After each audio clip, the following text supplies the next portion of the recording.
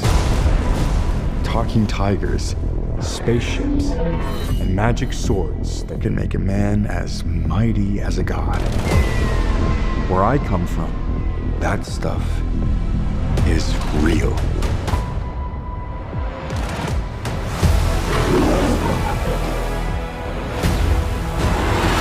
Why did you send me away? I wanted you to be safe. So I sent you to a place I knew that they'd never find you. There's... This obsession with nerd stuff and sword things, it's not a good look for human resources.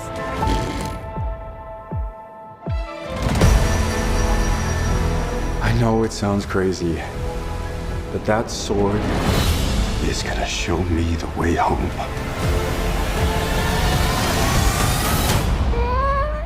Sir, you can't do that. Don't worry, the sword's mine.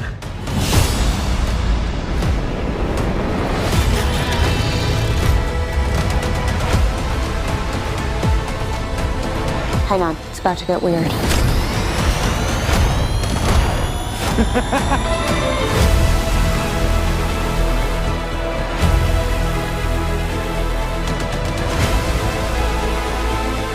Is we getting more space fascism?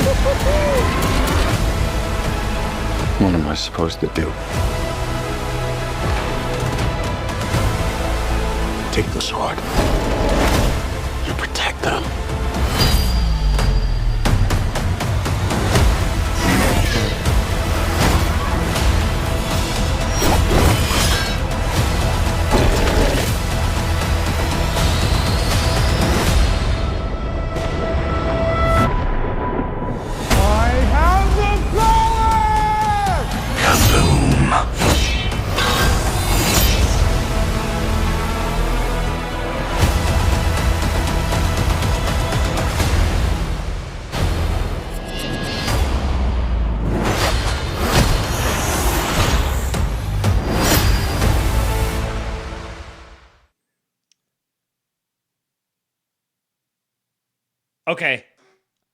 Okay, yeah, I'll go see that. I'm gonna watch that one. That's definitely getting watched. Wait for it. Ah! Who is it? Eastwood. It's Eastwood. Daddy, I love you. Good night, bud. I love you. Feast at my daddy. What? Feast at my daddy. Feast give my daddy some money. Mommy sent me the message, huh? Mm-hmm. Yeah. Yeah. You look tired. Are you tired? Never. Never? What is going to bed? What? What is going to bed to you? Nothing. And what do you always say when we say you need to go to bed? No, never. It's the worst thing ever. Mm-hmm. Never. Look at the people are putting in the chat. Combines. Combines. Yeah. Can you make a backcount harvester? No, there's just combines in there right now. Can you please zoom in, Anna? No, I can't zoom in, unfortunately. That's not a page that you can zoom on. No, it's not on there. It doesn't work that way. Can you zoom in on this? Shut up, bitch! No, that's just a. Uh-oh. Good morning, bastards! He found the soundboard. Oh, son of a bitch. Dumps. They call them dumps. Big, massive dumps. Shut the fuck up, bitch. Kaboom. All right, one more. The Guinness Book of fucking retards. Okay. All right, that's enough. Eastwood, why should people tip? Because I want a brother and sister. You want a brother and sister? Oh, boy. Okay. I don't think he could hear him, really. I mean, it depends on how much my headphones leak, but... All right, bud. Run down and go to sleep, okay? Daddy's got to do a show. I love you, big guy. I love you too. You got to go now. Hey.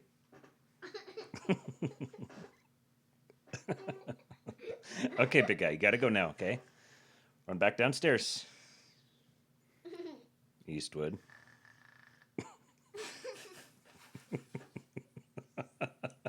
I don't know if you guys can hear him, but he's fake snoring. All right, bud. Come on. Come on. Time to go. Time to go. The joke's over. Eastwood. You're going to make mommy come up here and get you, and she's not going to be happy about that. Please stay away from the lights. Nope. Stay away from the lights. Eastwood. Downstairs. Go. Close the door behind you, please. Thank you, bud. I love you. Well, there was a fun little intermission. Northwood, Southwood, and Westwood Erickson are on their way. Eastwood, no, you need to go.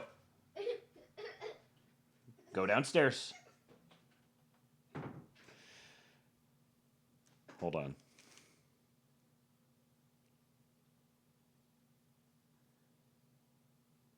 I can't tell.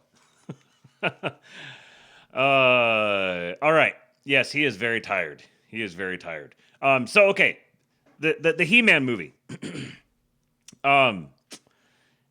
Obviously, the couple little Easter eggs, or not Easter eggs, but like little things that stuck out to people in this is this one. He, him. A lot of people saw this, and their first reaction to it was, "Oh, great, more wokeness." I saw this, and I was like, well, if this is the He-Man story, this is like the guy who's in the crisis mode. Like he's in the place he doesn't want to be. He's in the bad place. And he has to go through the hero's journey and get to the good place. Well, then that means that the bad place is a place where you have he, him on your nameplate, and you're getting berated by your black female HR nanny. That's the messaging that I'm seeing here. The not the villain, but the like a sort of like an antagonist or someone who's set up as like they have a negative presence in the story. You got the bald black female HR lady nagging him, longhousing him, and then you even have him. He's here. He's like a little. They're riffing on the like he's a boy, he's a kid, he's young, he's kind of like he's undeveloped. But you put the sword in his hand. Put a sword in the hand of a young man, let him fly on a spaceship and fight in a great adventure, and he becomes a man. This to me sounds like we might be getting might actually be getting some good storytelling here. Some post-woke programming, perhaps. Well, anyways, here's the other one. This is another in terms of the sort of vision that they're casting of the future. This is an interesting one. This is Mercy. I can't remember exactly. Yeah, Mercy is the name of the movie. I got this. We're 1196 on that possible hit and run SUV. Officer down! Stay with me, Ray! LAPD, stay where you are! We got a runner! Go, go, go, go, go!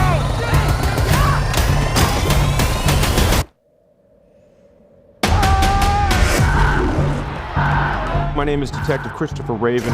We live in a world where murderers walk free, in a justice system bogged down by red tape and human error. What's that? Jury finds Alex Varga not guilty of fatal shooting of police officer. And what does he say? Murderers walk free, in a justice system bogged down by red tape and human error. And a justice system bogged down by red tape and human error. Interesting, okay. That all ends with mercy. A judicial system powered by artificial intelligence with access to every camera, cell phone, and database. If you commit a capital crime, you have 90 minutes to prove your innocence to an AI judge, or you will be executed. 90 minutes to prove your innocence to an AI judge, or you will be executed. Remember when Jason Miranchuk last year started talking about AI Congress?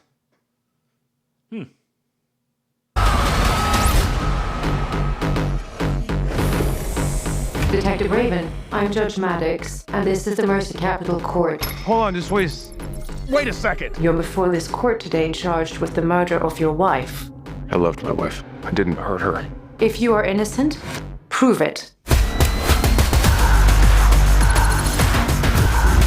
I need us to walk the scene. No, I have something here. We gotta go old school.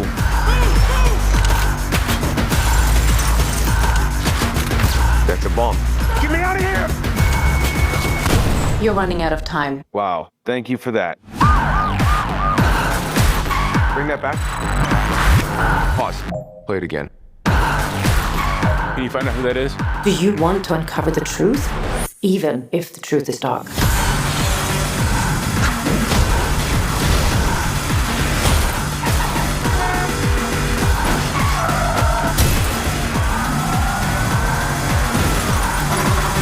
Do you honestly think that I killed my wife? I think there's more that you're not revealing.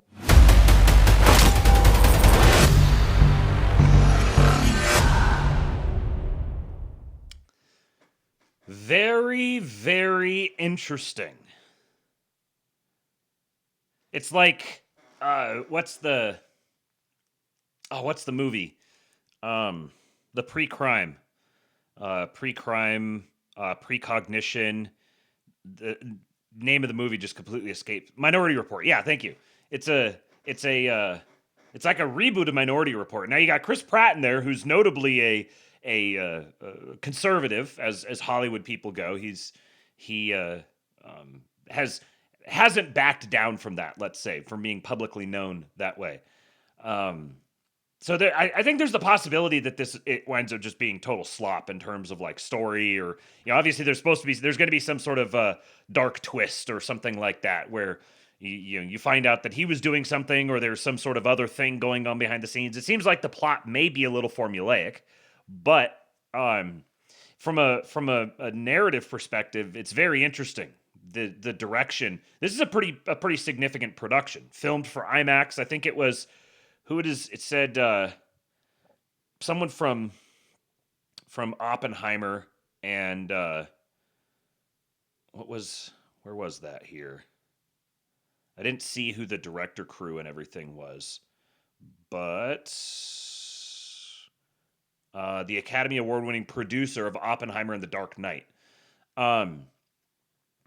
So it'll be interesting to see. This is another one that I want to see. I want to see the direction they go with it. And I could imagine it turns out to just be kind of formulaic slop.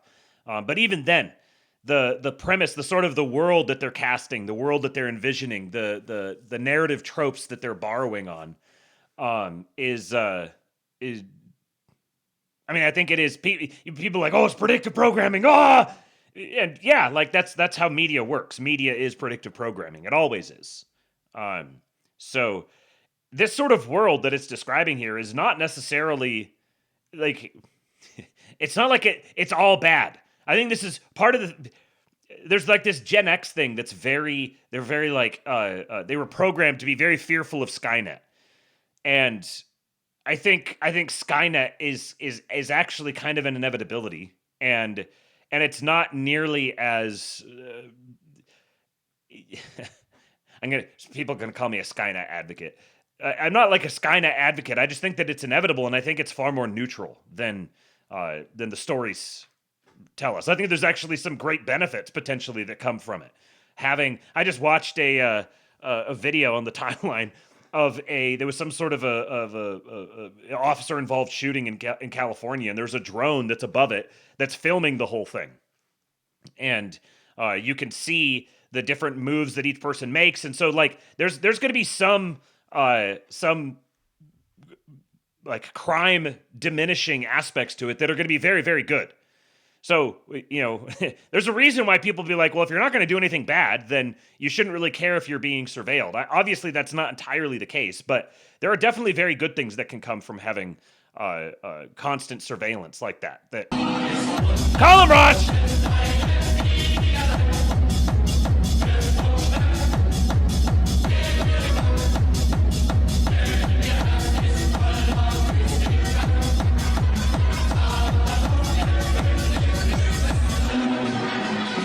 Because Eastwood needs a brother. Thank you, sir. Thank you, sir. We obviously will be happy with a boy or a girl. But I think I want a girl and Amy wants a boy. I think that's kind of where we're at. At least last time we talked. Yeah, still there. Okay. Anyway, so a couple of interesting movies. We'll see if they when they come out. We may have to try to do a live or not a like. Once they're available to stream, maybe we'll watch them in the King Pill Discord in a voice chat. All right, let's get a little Trump content here. Trump talking about breakfast. My president loves the exact same breakfast that I do. So many people are tweeting about, what do I have for breakfast? Now, sometimes I'll skip breakfast. I actually like skipping breakfast because like everyone else, you always fight the weight. You fight and fight and fight. So sometimes I'll skip breakfast, but usually when I have breakfast, I may be on that all protein where you have bacon and eggs. I'm not sure that's a good diet, but for me it works a little bit.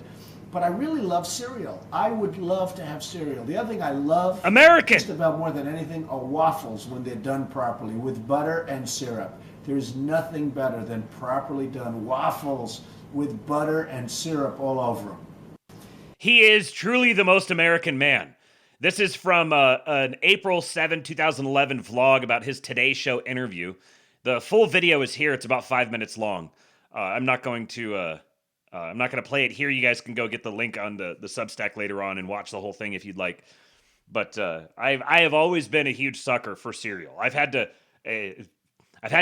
prevent myself from doing it. It takes discipline to not just gorge myself on cereal, but I can eat an entire box of cereal in one sitting, no problem whatsoever, because I'm an American. Here's a clip about how Trump's mom said he could be a baseball player before explaining what a mental institution is. I love this man. I love this man so much.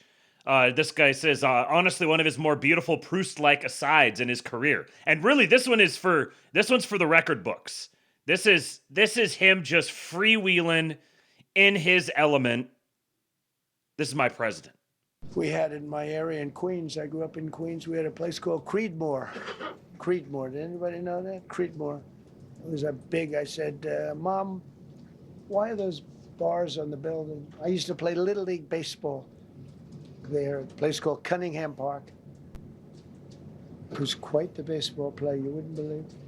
But I said to my mother, Mom. An athlete. She would be there, always there for me. She said, son, you could be a professional baseball player.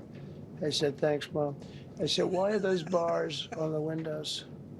Big building, big, powerful building. It loomed over the park, actually. She said, well, big, people that are very sick are in that building. I said, boy, I used to always look at that building and I'd see this big building, big, tall building. It loomed over the park. It was sort of, now that I think it was a pretty unfriendly sight. But I'll never forget, I don't know if it's still there, because they got rid of most of them, the Democrats in New York, they took them down, and the people live on the streets now. That's why you have a lot of the people in California and other places, they live in the streets. They took the mental institutions down. They're expensive. But I'd say, why does that building have those bars? Boy, It wasn't normal. You know, you're used to looking at like a window. But this one, you're looking at all this steel, vicious steel, tiny windows, bars all over the place. Vicious steel. Nobody was getting out. It's called a mental institution. That was an insane asylum. Designated Antifa as... We're getting insane asylums again.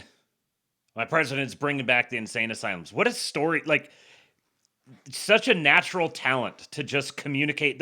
He has this innate sense for what types of words, how to paint this imagery. The building is looming over. It's a big, powerful building. It looms over the area there. It has vicious steel on it. He's just riffing. He's telling the story and just has this sidebar on. He's like, oh, there was that building, and I remember playing baseball and seeing that building, so I'll riff on baseball here for a minute. And my mom said I could have been a professional baseball player. And he was like, thanks, Mom. How does he do it? How does he do it?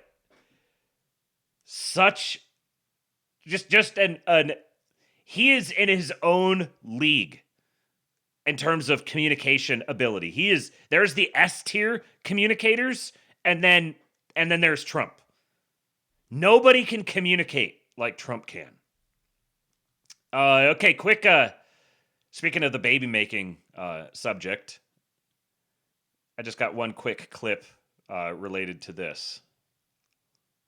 The other memes for Secretary Marco Rubio may be the new nanny for the congratulations, by the way. That's right. Thank you. We're very excited. Marco's going to be the highest priced nanny that we've ever had, but great. Yeah, between being DNI and Secretary of State. You know, what's another job when you've already got 4? It's fine. So, but no, seriously, congratulations on that. I'd be remiss. My wife would kill me if I didn't congratulate you. Well, I really appreciate that. We love kids. We love babies.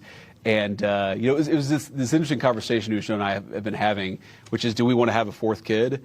And my answer to that was yes. Her answer was maybe. But eventually, as Jeff Goldblum says in Jurassic Park, life finds a way. So here we are, baby number 4 on the way.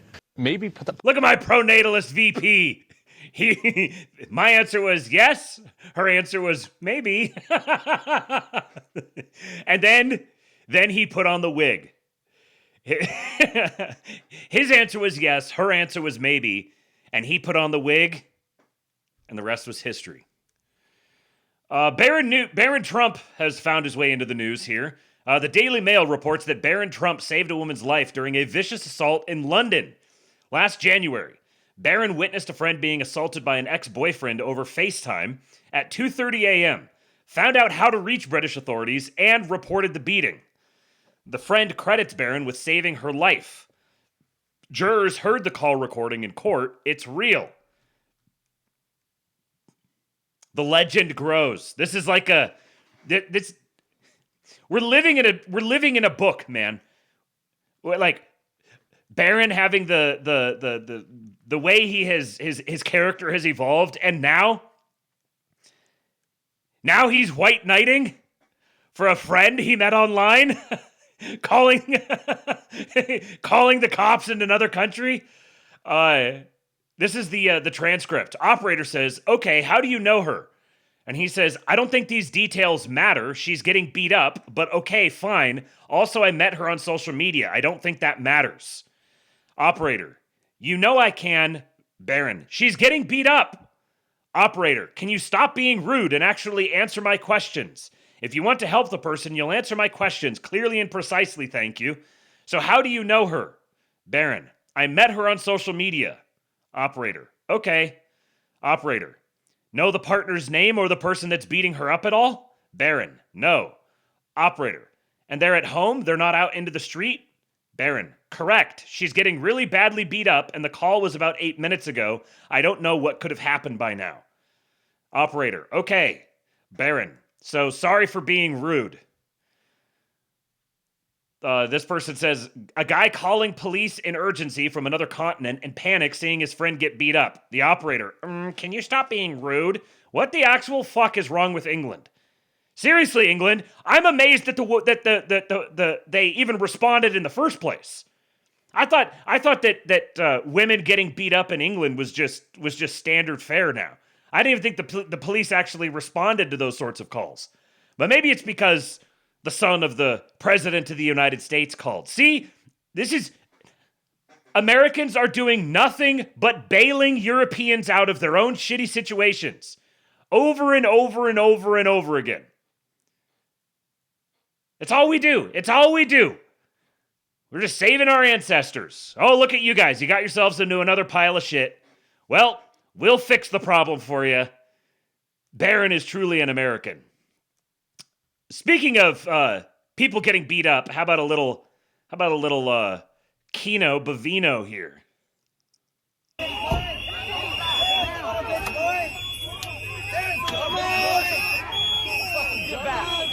Listen to him.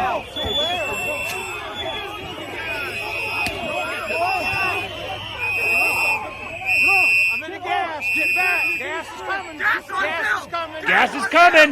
We're filling you gas on Bill, Savino. Third warning. Gas on Bill. It's me when I crawl under the blanket with my wife. Gas is coming. Gas.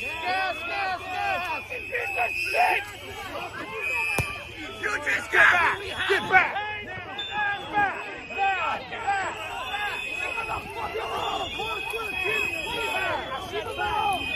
Sam! I have it! Sam, back up! The green stuff! The green stuff! Greg Bovino and his henchmen are the green stuff. This way. Kino Bovino is gassing the libtards in the streets. The green stuff is super carcinogenic. It's carcinogenic! Yeah, and Bovino's just walking through it. Guys, don't breathe the green stuff. It's so dangerous. What they don't realize is that when Greg Bovino is not on the clock, for the little bit of time that he's not on the clock, each day, whenever that is, he gets like a 90-minute break. That's the 90 minutes. He sleeps for 20 minutes, and then he spends 70 minutes inhaling the green stuff. He has completely inoculated himself against it. It doesn't bother him one bit, and he's going to go right on out there and keep gassing the libtards. Thank you, Greg Bovino. Now, frankly, they're going to have to place this dude under. They're going to have to give him his own crew of protective. I mean, he's walking around with a bunch of armed agents all the time. So, but they may have to up his protective detail here pretty soon, because he's making a name for himself, and he's gonna be targeted. I have a feeling he's gonna be targeted if he hasn't been already. And it'll be interesting to see how he progresses through. You know, he's the, what is his position? It's the commander of operations at large. But it'll be interesting to see if he ends up running for office or getting appointed to a higher spot within the. I mean, we're kind of moving in the direction of ICE becoming essentially almost like a branch of the military, and then. I don't know if he's part of ICE or if he's part of Border Patrol. I don't remember. I think he might be Border Patrol. But I think a direction that we can and should move is towards starting to treat ICE agents like the military. Yeah, he's CBP. Yeah, okay. Treating them like the military, with military rank and military benefits and all that sort of thing. They're a domestic. A domestic military unit, and they should be accorded the same honors, in my opinion. Okay, here's some just. I can't believe Trump has betrayed us again. Just the worst news ever. So many reasons to blackpill, guys. Indian student enrollments in the U.S. are collapsing, down approximately 75% in the first year of Trump 2.0. According to Times of India, Indian student enrollments in U.S. universities have fallen by roughly 75% year over year, marking one of the sharpest declines ever recorded. Here's what's driving the drop. Visa uncertainty.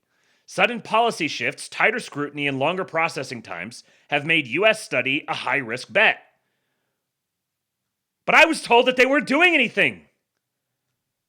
I was told that they just seem incompetent. Wait a second, you mean to tell me that creating a bunch of visa uncertainty can actually disincentivize people from trying to come into the country in the first place?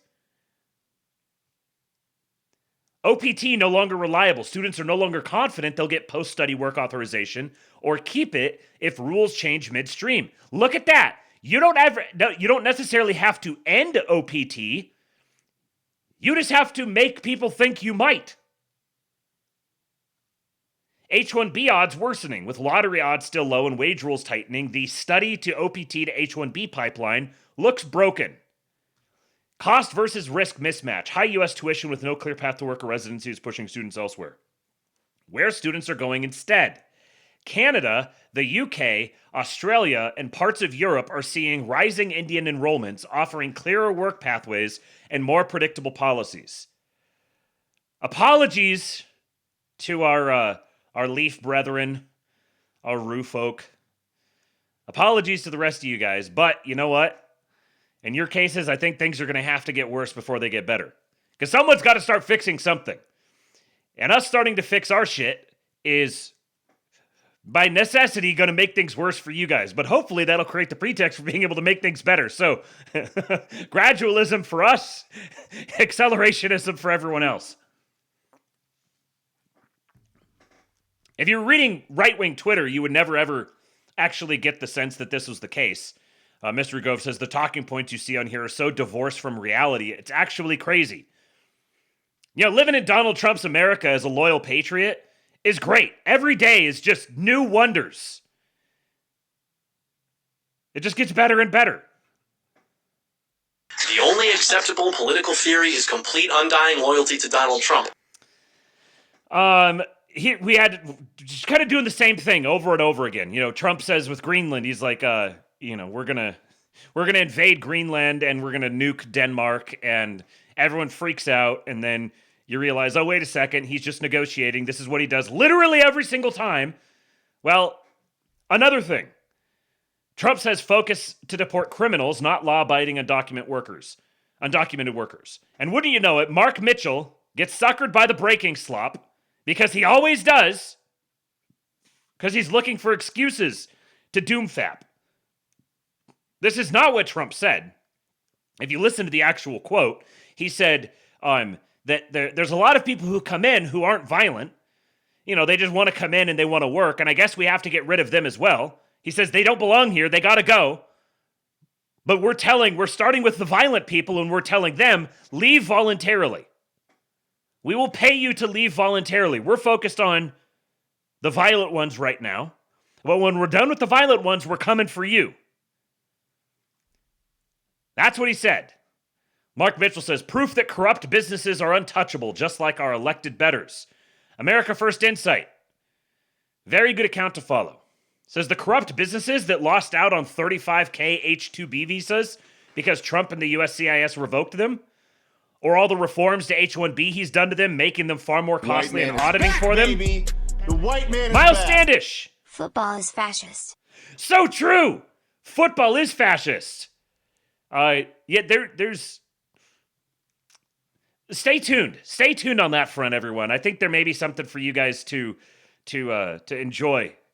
Those of you who are sports ball enthusiasts or perhaps sports ball curious, there will be a media production coming in the not too distant future, and Football is Fascist is a little preview of that. Thank you, Miles Standish, you patriot.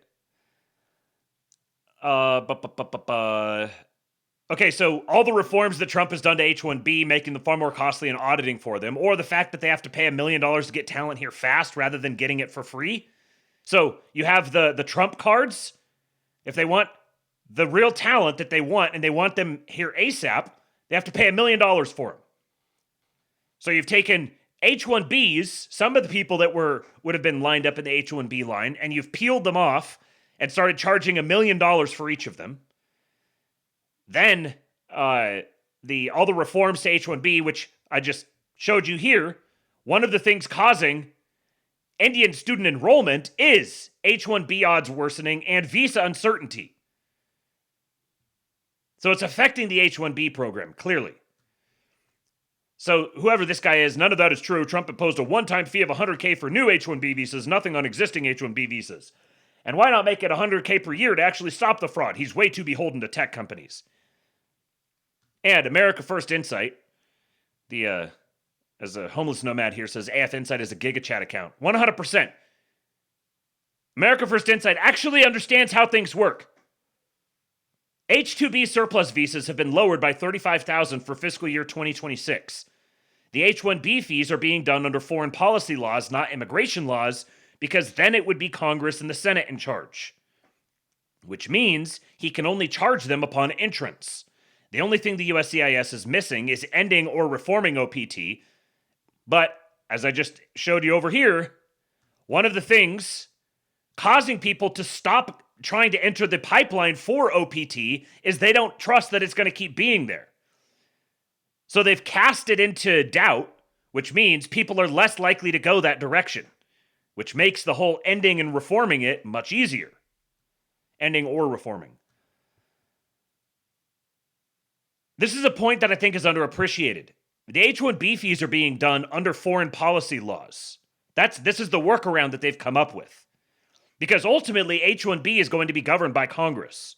But in the absence of a cooperative Congress, the fact that they can only get stuff done through reconciliation, which means they can only do things that directly affect the budget, they can't legislate apart from that, then they can only charge a one-time fee because it's related to foreign policy.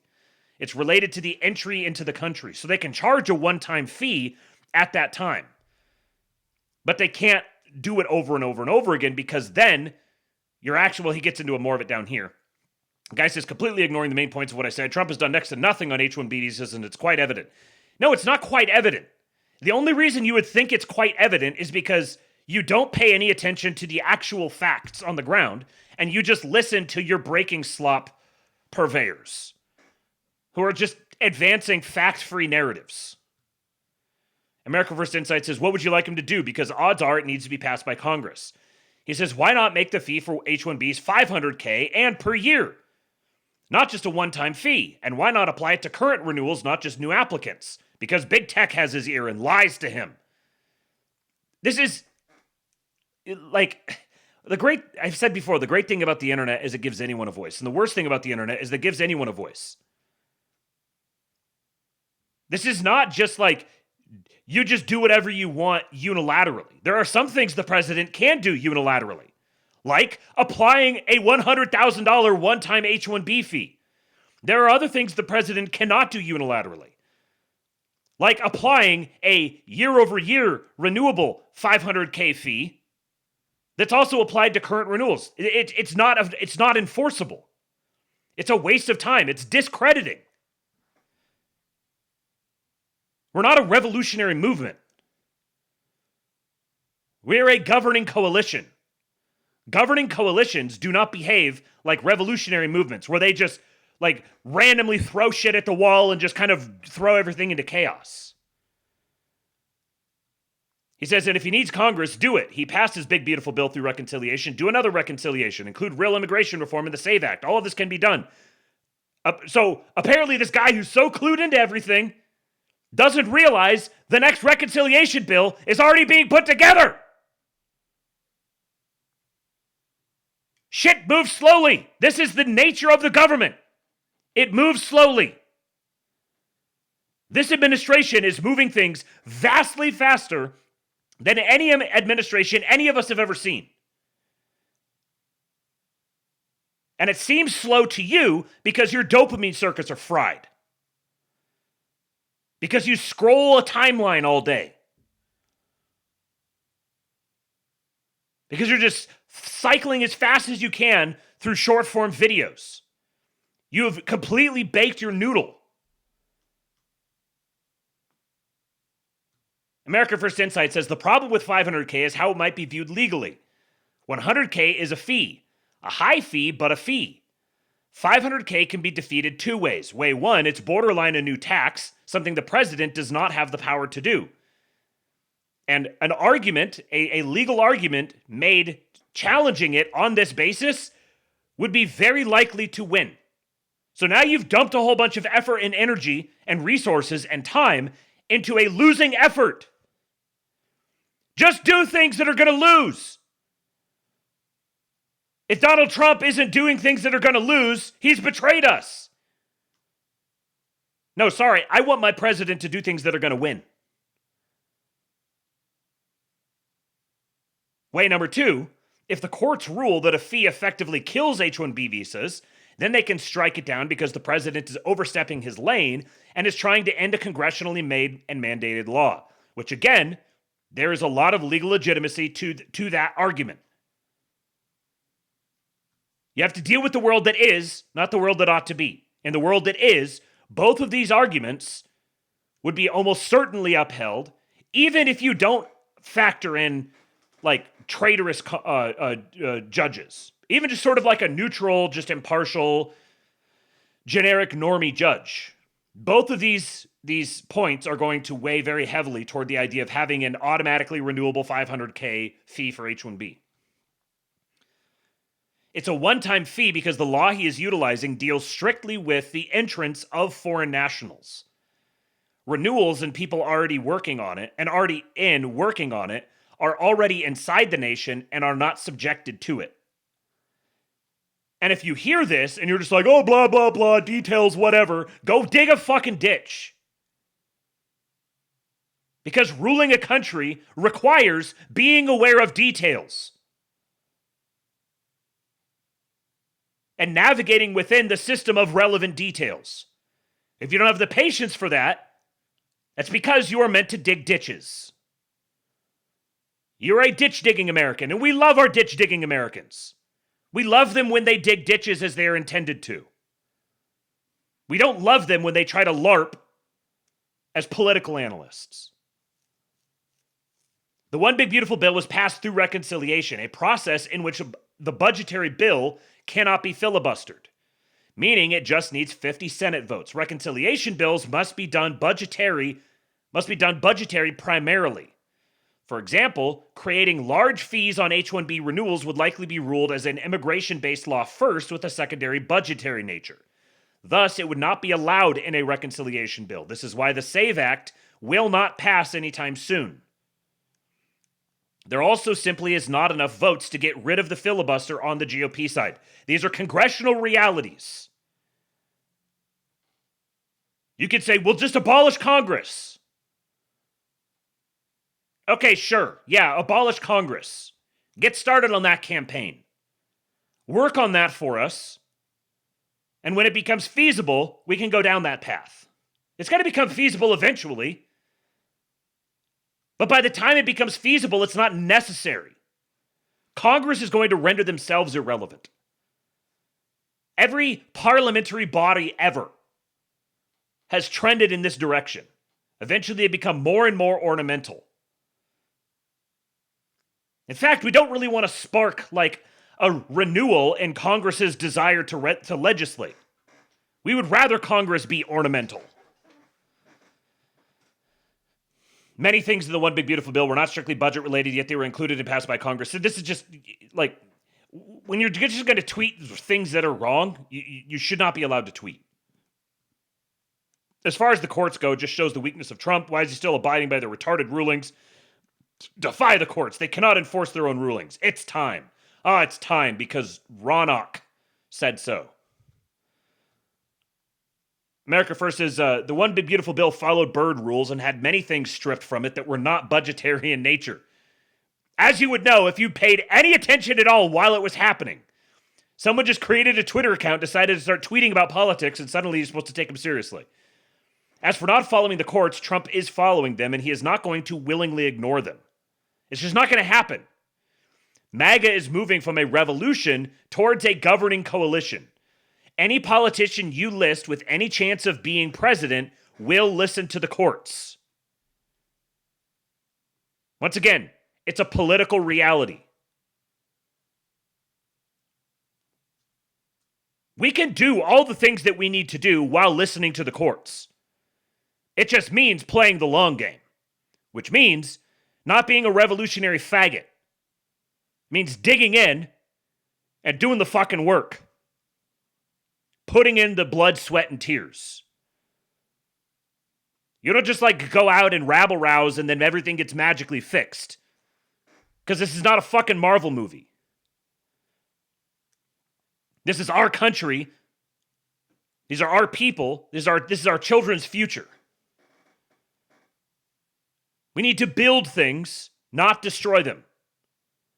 The things that need to be destroyed will be destroyed by the presence of the better thing that has been built.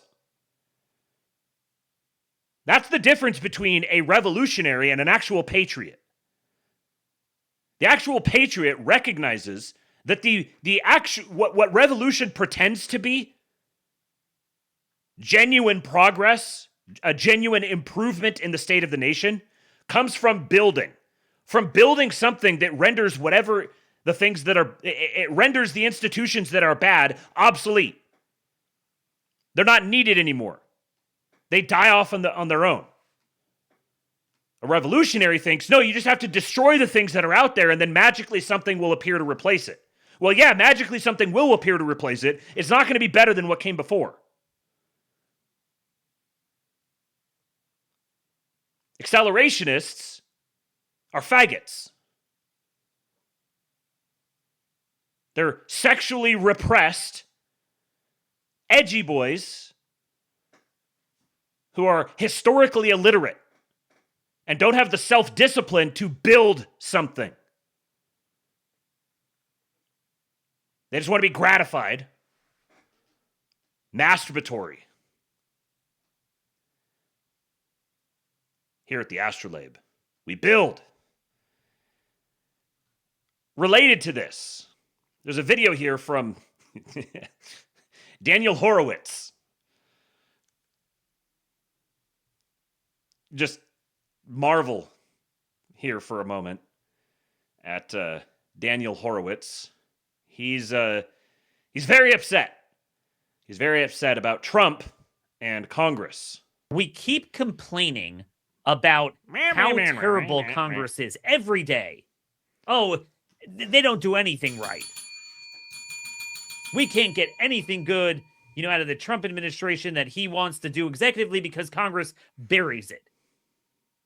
Do me a favor and rub your hands together for a minute, Dan. Again, Trump could change that overnight by endorsing against all of these guys. Instead, he endorses against the challengers that are coming to serve as the cavalry and be reinforcements for him. America First Insight says Trump's endorsement plan makes perfect sense if you want to govern at some point. I think this is a really important distinction to draw here. The people who think Trump isn't doing enough, the people who are the revolutionary minded, don't recognize that you actually have to govern.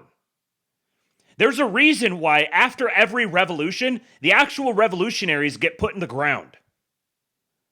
Because they become a threat to the ability to govern.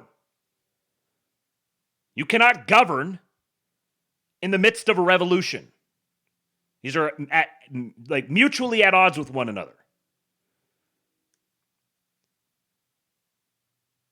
Trump wants to govern. We need Trump to govern. And if he wants to govern, that means he has to work with the system that is around him as it is right now and be selective about the things that he changes. Despite Congress being full of terrible representatives, they pass the bills that are needed. They've actually passed some pretty substantial legislation. Everyone says they haven't, but they actually have. I mean, the One Big Beautiful Bill itself was substantial. The Laken Riley Act was substantial. There's a number of different pieces of legislation that they've already passed, and they did not abandon. Trump and Republicans in Congress held together through the government shutdown and ultimately backed the Democrats down. They made the Democrats fold. That could have gone much worse. There was a pretty good loyalty test there for some Republican members of Congress, and they stayed the course. The Senate, despite being full of terrible representatives, can get like 40 votes on anything Trump wants. Congress really hasn't blocked much. It falls on the filibuster that has done the blocking. The Reconciliation Bill 1 was great, and Reconciliation Bill 2 seems solid in its outlines. The risk of pissing off an incumbent permanently is something he did not want to take on. The freshmen in 24 have generally been rather solid, with most of them being Trump endorsed. It's up to the grassroots to win primaries where we can. There's two separate responsibilities here. There's the grassroots, the actual people who are, the vast majority of people who are posting would be much better off actually organizing with their local political parties and only posting in service of that. And as you're organizing those local political parties, the organizing principle needs to be Trump. We don't need anything else. We don't need any grandstanders. We don't need any people of principle. We need people who are going to align behind the monarch, the chief executive, who are ready to do their job to ensure that his vision comes to pass.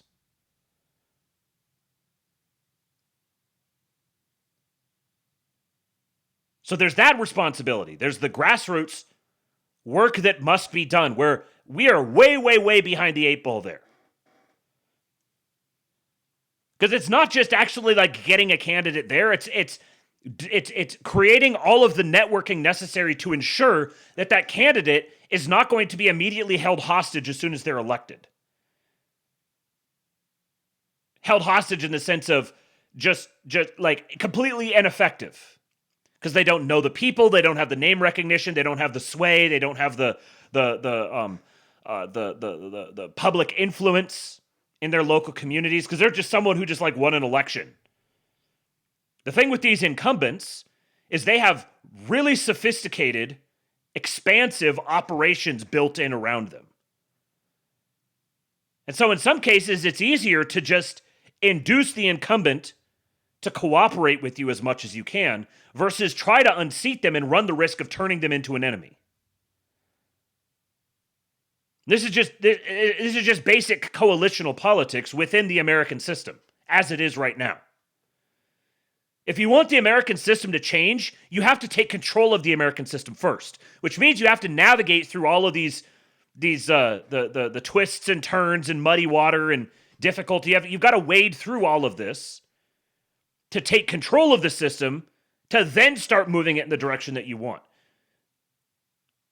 You don't move it in the direction that you want and then take control of it. It doesn't work that way.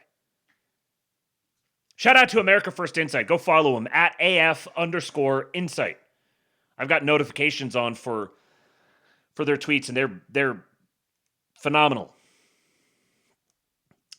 Speaking of the tech overlords, let's get a little commentary here from Palmer Luckey of Andoril.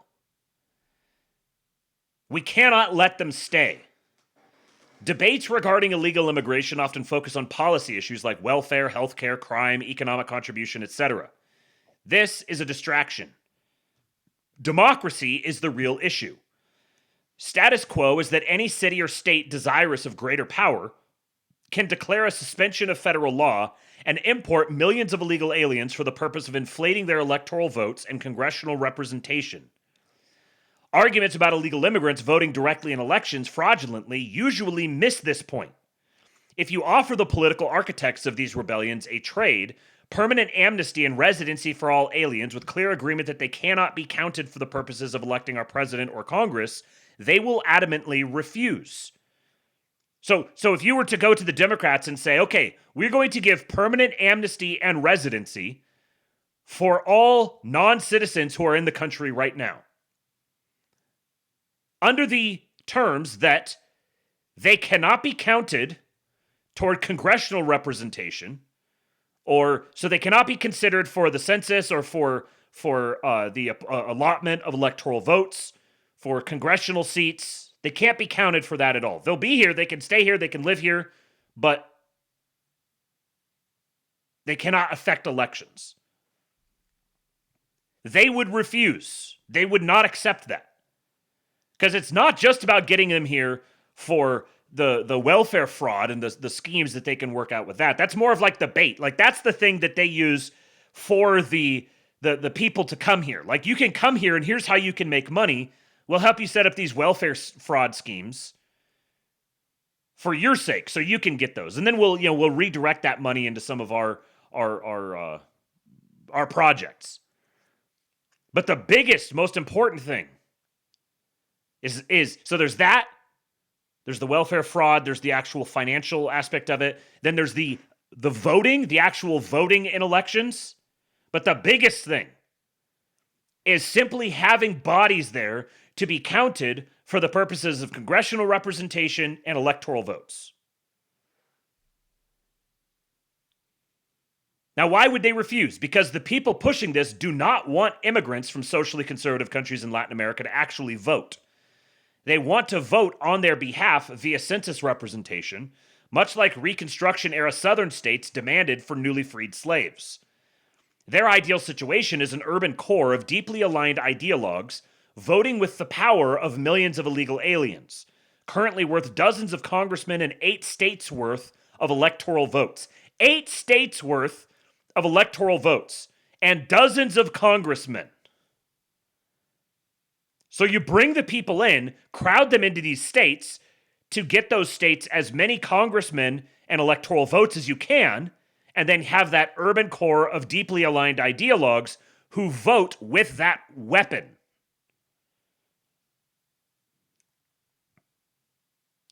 There is an effectively unlimited supply of poor people from poor countries who want to live in the United States who can be used to fuel this strategy. Some might be net positive to the U.S. economy, some might not be. But that is beside the point. All would equally contribute to a future where minority rules the majority with no recourse. Rewarding states that refuse to recognize the legitimacy of American law ensures other states will use these same tactics, if only to maintain their own relative power. It will end our republic. Palmer Luckey is a politics understander. Palmer Luckey gets this. Kaiser von Lohengrin, Patriot spotted. Homan's top guy, Patriot spotted. Indian Bronson, Patriot spotted. I know some people don't agree. I like Indian Bronson.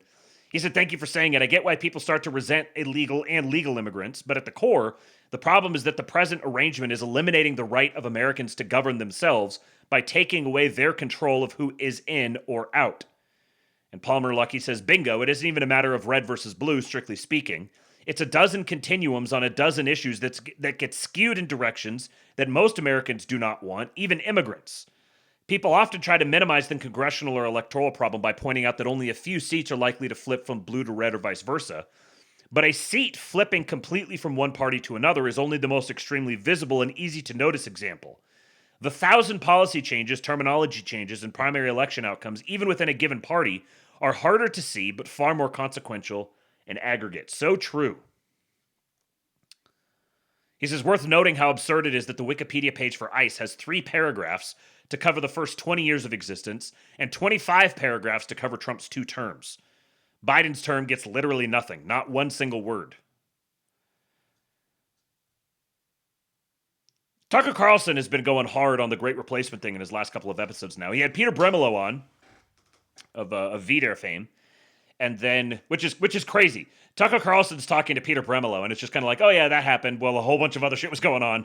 And then he had a great monologue on his last episode. Very, very much encourage you guys to go listen to that one. He had a great monologue about the Great Replacement, and that this is explicitly about replacing white people. This is white genocide. The whole purpose here is to replace white people across the world, and it's undeniable. This is the same pattern that's happened everywhere else. It's an invasion. The purpose is to eliminate white people, to make white people an intentional minority so that they can be eliminated. He's just saying this straight up, just outright like that, which is a reminder to me that even when Tucker does some goofy stuff, I always know that he's going to come back and jam out again. So you just gotta wait. No, it was not with Megyn Kelly. It was his last episode, his most recent one, that he did his monologue, and then he brought Nick Sortor on, and they talked about Minnesota. And then he brought a pastor named Joe Rigney on. A pastor, so one of the guys who had founded the church that Don Lemon and the Black Lives Matter people went into in Minnesota, Joe Rigney was one of the pastors there that founded it. He's now elsewhere, but he went on with Tucker, and he gave he had a pretty good rant toward the end of the show as well. So it's a very good episode. It's like 90 minutes long. Okay. Speaking of Tucker, let's get into let's get into some of the Davos conversation here. So this is a this is from a few years ago. Time to check in with our lizard overlords in Davos, Switzerland. What are they up to? Well, this.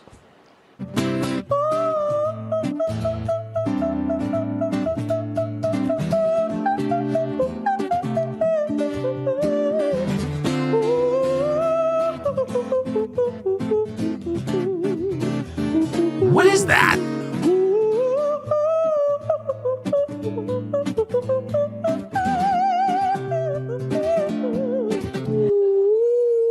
Thank you for watching. Yeah, those people run the world. They're so impressive. What a bunch of freaks. We appreciate your watching so much. We'll be back tomorrow. Actually, be back Monday, God willing. Have the best weekend with the ones you love. We'll see you then. Time to check in with... So, you guys may have seen these images of Emmanuel Macron with his aviators, and we got the most Davos headline of all time from Guy Kelly. You know he's a Chad because his name is Guy. Can Macron's sunglasses save the West? The Telegraph with the hard-hitting journalism. This is Guy Kelly. I said, I know when I'm looking for commentary on testosterone, I see it, and I see a guy like this. I sit my big retarded American ass down and listen. Guy Kelly is here in the Telegraph to tell us that testosterone is the primary currency in Davos this year, and the French president's aviators have placed him at the top of the pecking order. Yeah, I'm not going to read that. I'm not going to read that. When I see, hey, what is in his glasses? Is that a podium? A lectern? Get our lectern guy here. Must be what it is. I'm not sure. Yeah, I'm not going to waste my time reading Guy Kelly here lecturing us about how Emmanuel Macron is the picture of testosterone-fueled primacy. But I do have a couple of interesting clips here from Macron's speech. Here's the first one. Taking you across to Davos, President Macron is speaking. You may be wondering about the aviators. He's apparently had eye surgery, which is why he's wearing glasses. More than 60 wars in 2024, an absolute record, even if I understood a few of them were fixed. And conflict has become normalized, hybrid, expanding into new domains, space, digital, information, cyber, trade, and so on. It's as well a shift towards a world without rules, where international law is trampled underfoot, and where the only law that seems to matter is that of the strongest, and imperial ambitions are resurfacing. Obviously, the Russian war of aggression against Ukraine, which will enter into its fourth year next month, and conflicts continue in the Middle East and across Africa. This is as well a shift towards a world without effective collective governance, and where multilateralism is weakened by powers that obstruct it or turn away from it, and rules are undermined. And I can multiply the examples of international bodies weakened or left by the key economies. And when we look at the situation, it's clearly a very concerning time, because we are killing the structure where we can fix the situation and the common challenges we have. Without collective governance, cooperation gives way to relentless competition. Competition from the United States of America through trade agreements that undermine our export interests, demand maximum concessions, and openly aim to weaken and subordinate Europe, combined with an endless accumulation of new tariffs that are fundamentally unacceptable, even more so when they are used as leverage against territorial sovereignty. And competition from... So, we're shifting to a world without rules. Imperial ambitions are resurfacing. And he references fundamentally unacceptable tariffs used as leverage against sovereignty. Now, there was this one here. I'm playing a couple of these because I want to set up for a conversation, but I had to get this one in here. this brief quote that resulted in our newest soundboard edition. Sometimes he's too slow, for sure, and needs to be reformed, for sure, but which is predictable, loyal. Sometimes he's too slow, for sure, for sure, for sure, for sure, for sure, for sure, for sure, for sure. For sure. Thorsten Ball says, I cannot get the for sure out of my head. In 24 hours, it's turned into a sickness. Every thought in my head now gets a comment by a second voice that says, for sure. For sure. For sure. So then you have Gavin Newsom. This is a clip. You guys may have heard people talking about this clip. Here it is for those who have not seen it, where he compares Trump to a T-Rex. Do you have a message for Europeans who are concerned about the messages from the White House around Greenland this week? Yeah, it's time to buck up. It's time to get serious and stop being complicit. It's time to stand tall and firm, have a backbone. I've seen this in the United States, the supine Congress playing both sides, say one thing on a text or a tweet and another publicly. It's time to have principles. It's time to stand tall and strong. Does that mean responding with tariffs? It's time to stand united. You make that determination. I don't make that determination. But when you say standing tall, what do you mean? Just I can't take this complicity. People rolling over. I should have brought a bunch of knee pads for all the world leaders. I mean, handing out crowns and this is pathetic. Nobel Prizes that are being given away. I mean, it's just pathetic. And I hope people understand how pathetic they look on the world stage. I mean, at least from an American perspective, it's embarrassing. So what should Europe be doing? You should decide, the Europeans should decide for themselves what to do. But one thing they can't do is what they've been doing. And they've been playing. This guy's playing folks for fools. And it's embarrassing. Europeans. Now, you know what's interesting here? Yeah, he definitely looks like he's high. He's definitely on something. Very interesting is that you have the guy who, lots of people are assuming he's going to be the nominee in 2028 for the Democrats, who is going to Davos and lambasting Europeans for being a bunch of weak, pathetic, submissive dick suckers.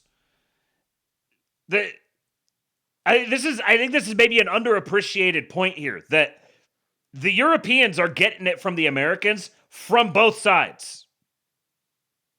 The Democrats' leading candidate right now is also going to Europe and saying, I should have brought a bunch of knee pads for you here because you guys are all just sucking Donald Trump's cock. Meanwhile, so compared to him, the Republicans almost look nicer. The Trump administration's kind of like, hey, well, at least they're kind of nice. I think this is diplomacy, and this will ultimately this is work. Diplomacy with Donald Trump? He's a T-Rex. You mate with him, or he devours you. One or the other. And Europe's being people devoured? need to stand. No, the Europeans could be if they continue down this path and process. They need to stand tall, stand firm, stand united. Such an odd thing to say. That you mate with him or he devours you. Do you spend a lot of time thinking about T-Rex's mating? Gavin Newsom? Because that's a very odd thing to say. Once again, the libs just make our guy sound even better. Our guy is a T-Rex who's gonna rape you. Yeah. So then, Bessent, who has been a very sassy boy this week at Davos, this was his reaction. I think it's very, very ironic that Governor Newsom, who strikes me as Patrick Bateman meets Sparkle Beach Ken, may be the only Californian who knows less about economics than Kamala Harris. He's here this week with his billionaire sugar daddy, Alex Soros, and the Davos is a perfect place for a man who, when everyone else was on lockdown, when he was having people arrested for going to church, he was having $1,000 a night meals at the French Laundry, and I'm sure the California people won't forget that. And I can tell my message to Governor Newsom is the Trump administration is coming to California. We are going to crack down on waste, fraud, and abuse. And I was told he was asked to give a speech on his signature policies, but he's not speaking. Because what have his economic policies brought? Outward migration from California, a gigantic budget deficit, the largest homeless population in America, and the poor folks in the Palisades who had their homes burned down. He is here hobnobbing with the global elite while his California citizens are still homeless. Shame on him. He is too smug, too self-absorbed, and too economically illiterate to know anything. Thank you very much. Let me know if you need any further clarification. You filthy Democrat!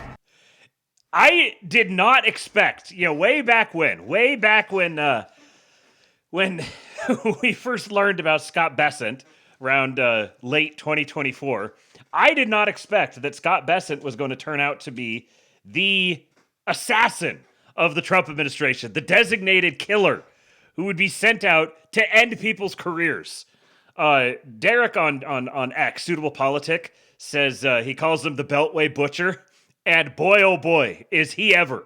The Beltway Butcher. Mr. Sue said, we're going to dino rape California.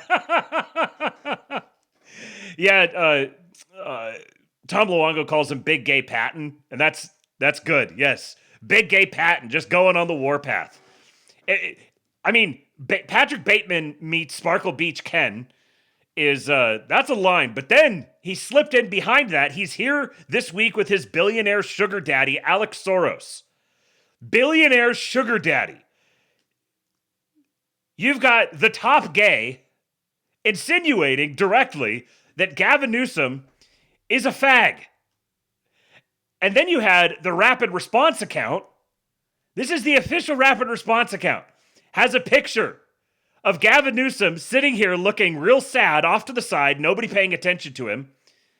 The failing governor of California, rampant with fraud, watches from the corner cuck chair as POTUS delivers a true masterclass in Davos. Embarrassing.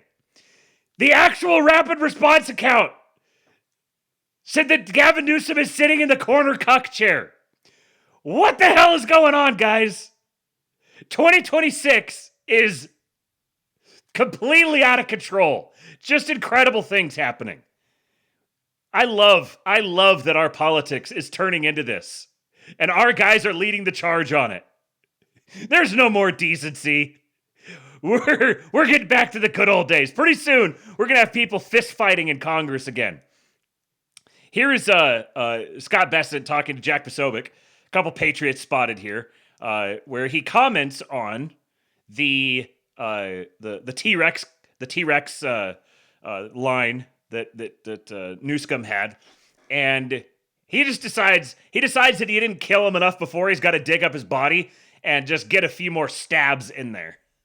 That's incredible. Now, you mentioned, before I let you go, you mentioned the stage right there, and that reminded me, I'd be remiss if I didn't say that that you were there on the opening day of Davos. Gavin Newsom, the governor of California, he was there as well.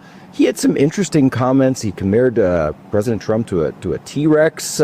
Some strange things that he said. What's your response to? Did you see the governor, and do you have a chance to speak with him? What would your response? Well, I haven't spoken to him. Right. That he came to my interview with Maria Bartiromo. He seemed not to comprehend much of it. He seems that I thought. Par for the course for Gavin. Well, I thought Kamala Harris was probably the biggest economic illiterate from California, but I think that's something he's number one in. And I didn't really understand this comparison to T-Rex, that T-Rex is a fulsome fighter. But I would say I would compare Governor Newsom probably to a brontosaurus, just a big lumbering beast with a brain the size of a walnut. I mean, so T-Rex versus brontosaurus, we know who used to win that fight. I think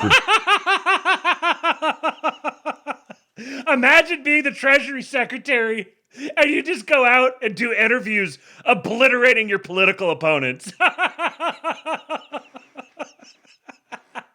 A big lundering beast with a brain the size of a walnut. We've got 65 million years of history on that one. Carnivore versus herbivore. It's pretty much how it goes, and certainly they don't like carnivores here in Davos with the food. You're not a huge fan of the food here, I heard, by the way. No, and no, I don't know if you remember a couple of years ago, one of the recommendations from the Davos elite was we could all be eating bugs and insects. Yeah, the insect food. And I tell you, after a couple of days of the food here, I may switch to bugs and insects. You'll take the insect food, or unless that's what it is. Or I'm telling you, I'm going to bring some Pop-Tarts next time. Secretary Bessent, as always, very honored. Thank you so much for being with us. Yet another American. Just pure, undistilled Americanness coming out of this Trump administration. It's beautiful. All right, now, I've got, I think this is the last Bessent. Last Bessent clip. Then I've got a tweet about him.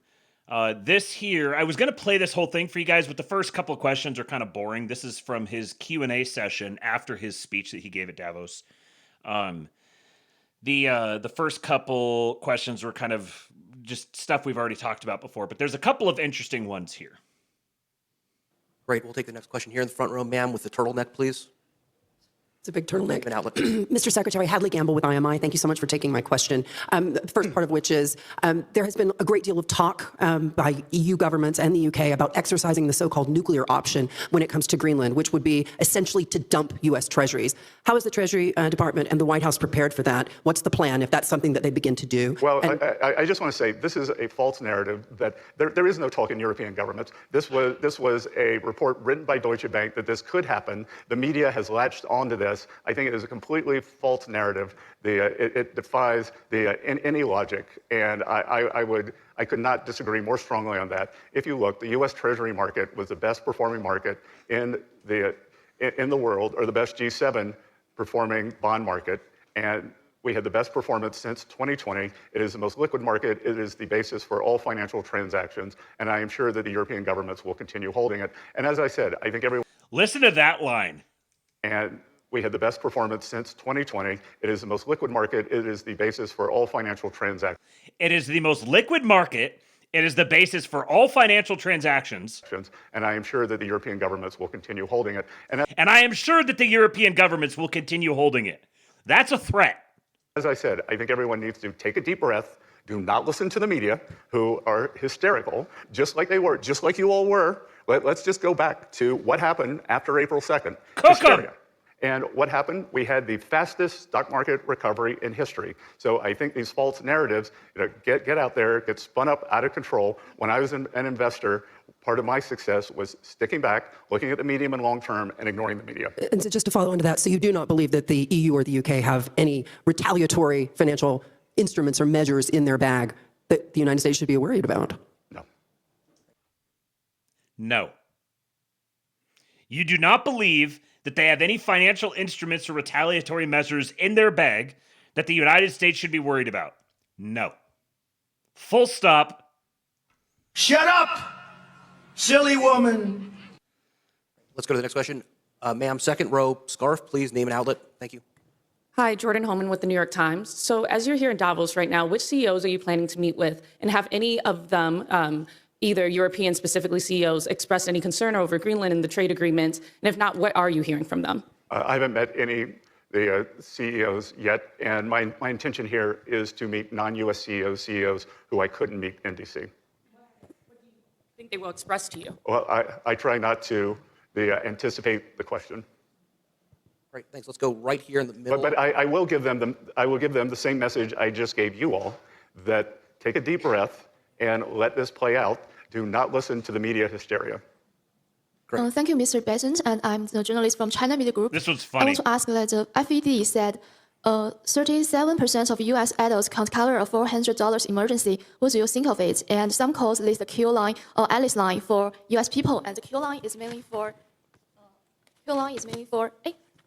it's used to describe the fragility of American household of finance. Unexpected expense is enough to plunge the middle class into the financial ruin. So what's your opinion of it? Again, If we look back to President Trump's first term, hourly workers did better than supervisory workers. The bottom 50% of households had their net worth increase faster than the top 10%. And as I said, I believe that the households that you're describing there will be receiving substantial tax refunds. And again, as you said, many people have said to me, oh, so what's $1,000? That, as you said, to these households, $1,000 is a substantial fill-up. They can put it toward savings, or they could pay down debt. As I said, the Biden administration... She said something, she cited some statistic or something about the level of savings that Americans have on average. And basically said this like illustrates, the report said that this illustrates the fragility of the American middle class. And can you weigh in on that? Administration torched the financial standing of these households. The average CPI PCE increase was 22 or 23%. But for these households, which had a different bundle of goods and services than the indices, their costs, whether it was groceries, autos, rent, went up between 35 and 37%. And we are working every day to get those costs down. Q line. So do you think there is Q line exists in this the is the US? funny part. I can't. Do you think the Q line for people that have meeting a huge expense let's make from middle class to financial rule exists in US? Sorry, I don't understand the question. I'm not sure you do either. Guys, just so we know, we're at a 5-minute warning, so we got to keep moving. We have time for one or two more questions. Right behind the gentleman with the blazer with his hand up, please. Thank you. Thank you for the floor. Raphael Zahlen with the Swiss News Agency. I have a question on trade with Switzerland. Do you plan? I think it was hard to tell. I think she was saying something like, is there a kill line between the middle class and financial ruin or something like that? Does that kill line exist? She was saying something to the effect of that. And he's not just like, sorry, I can't understand you, ma'am. Let's go to the next question. He's like, I don't understand the question. I don't think you do either.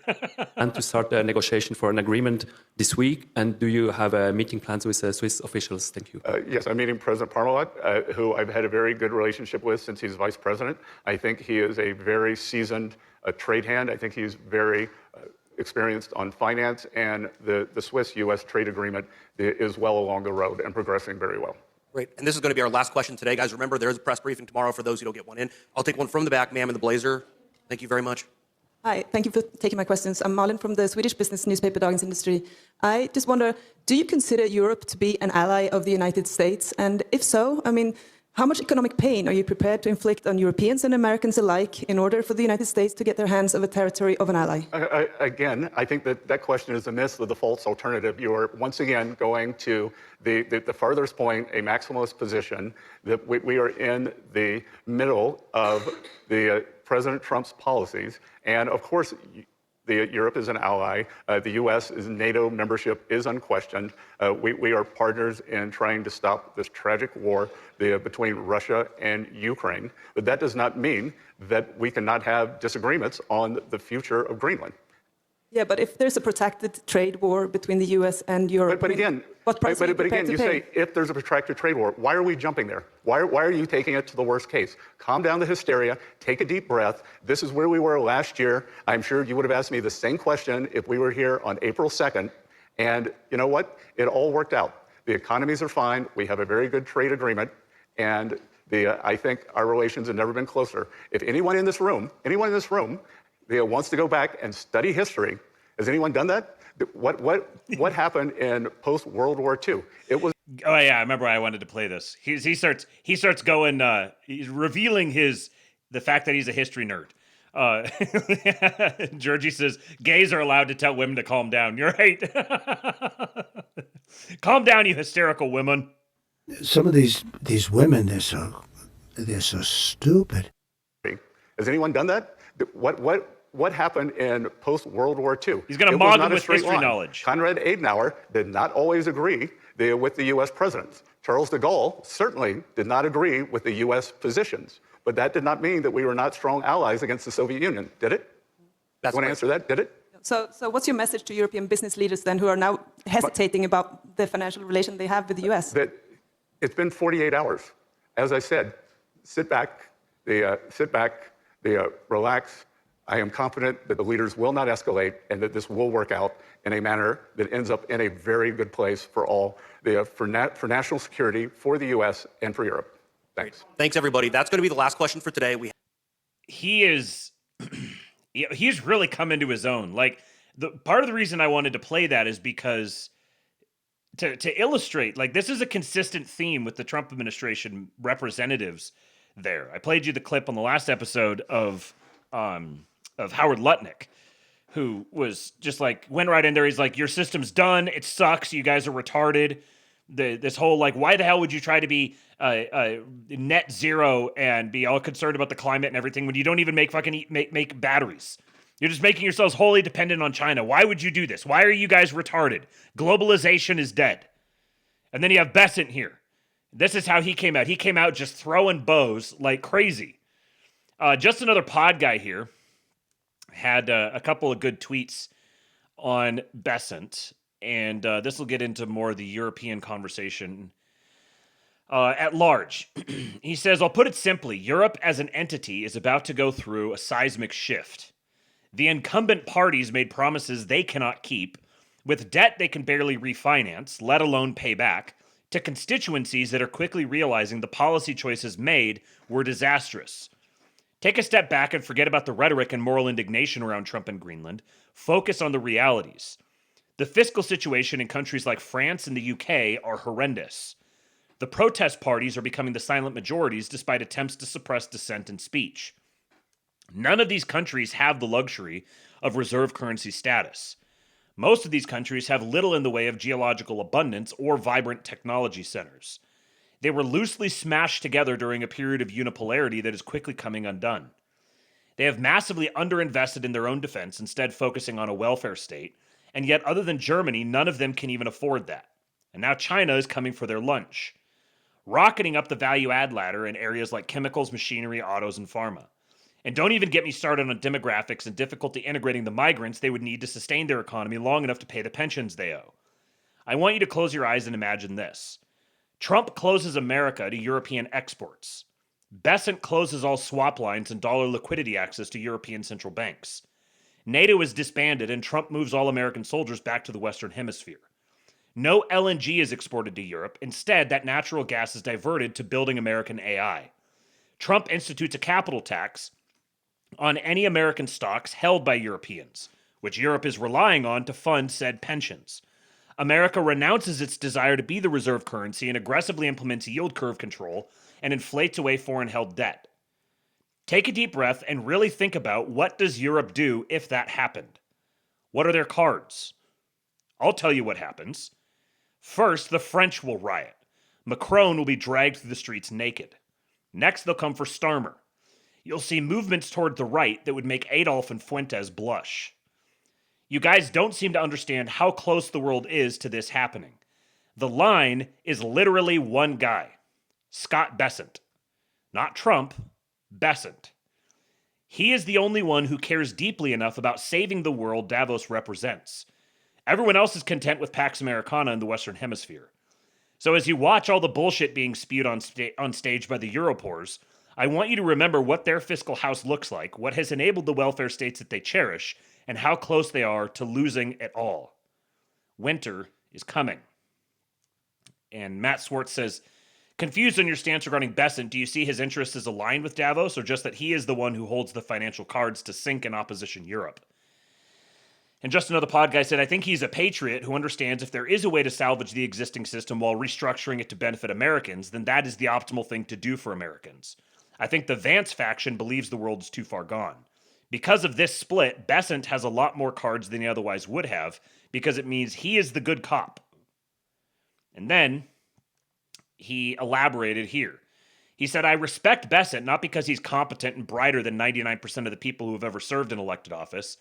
I respect him because he volunteered to take a job that he knew would cause him to be despised by the social circles he has spent the last 30 years immersed in. Even in a best-case scenario where we successfully decouple a large contingent of his former colleagues in Europe and Asia will despise him. A gay hedge fund manager who spent most of his career in New York City and London and who has teenage children. But he saw a problem that needed fixing and gave up tranquility by stepping up. He didn't need the prestige, he had that in spades given his career. And at the end of this, if he is successful, most people won't appreciate the complexity of what they have hopefully pulled off. No one will talk about stablecoins, swap lines, or issuance schedules in the history books. Trump will probably get most of the credit. And that's fine by Bessent. Seems like all he wants is to leave a country behind for his children that is stable again, without an overhang of eroding hegemony and everything that is downstream of that. Respect.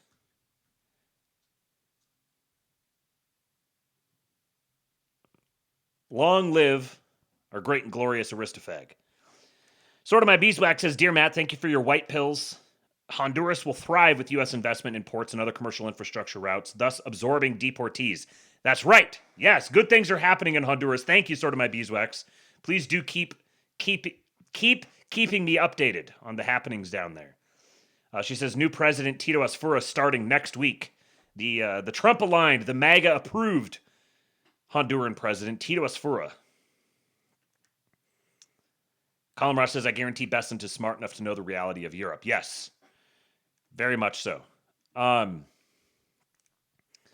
Okay, so a couple of some comments from Russia, because many things have happened over this week here of Davos. It's been a rather explosive week. I think it was intended to be. It seemed as if the Trump administration went in there planning to set off some bombs, and they did successfully. And we're starting to get a shift in some of the rhetoric. I played you a couple clips in the last episode of Putin talking about Greenland, and now we've got there's a comment here from Sergei Lavrov, and then and then something from Medvedev too. Medvedev is a tremendous poster. But before I get to that real quick, I just got to tell you guys, make sure you go listen to the most recent episode on Tom Luongo's podcast, Gold, Goats, and Guns, where he talks with Caitlin Long. They hadn't talked in a while, and they covered a whole bunch of different things, but particularly a lot of the guts of what's going on between the Treasury and the Fed. Very, very strongly recommend. Very, very good episode. And please do, if you're enjoying the content that I am providing you here, there's a number of ways that you can support the show. You can go to tips.kingpill.com, send me a tip. You can use Apple Pay, Google Pay, credit card, debit card, Cash App, Venmo. Any of those work. You can also just go directly to Cash App or Venmo at Kingpilled. You can join the Kingpill Discord, kingpill.com. Or what was the other thing I was going to say? Buy me a coffee. The Buy Me a Coffee is still up there. So if that's another thing that works for you, then buymeacoffee.com/kingpilled. And if you use the Cash App or Venmo directly and not through the tips link, then just let me know in the chat and I'll make sure I read it and give you credit. Okay, so there's video here, but it's all just in Russian. So here's the transcript. Russian Foreign Minister Sergei Lavrov says U.S. Secretary of State Marco Rubio laid out the Trump administration's foreign policy philosophy in unusually clear terms. Quote, at the start of our meeting in Riyadh in February of 2025, so last year, right after Trump's inauguration, Marco said something like this. I can't quote him word for word, obviously, but I remember the gist very clearly. He said U.S. foreign policy under President Trump is based on national interests and plain common sense. And that means the United States recognizes that other major powers also have national interests too. Not every country on earth, but the key players, America's main counterparts. The national interests of countries like the US and Russia won't always match up. Most of the time, they won't. But when they do overlap, it would be a mistake, a serious mistake, not to use that moment to agree on practical and mutually beneficial projects in the economy, trade, investment, and so on. And then he added, so this is Lavrov quoting Marco Rubio.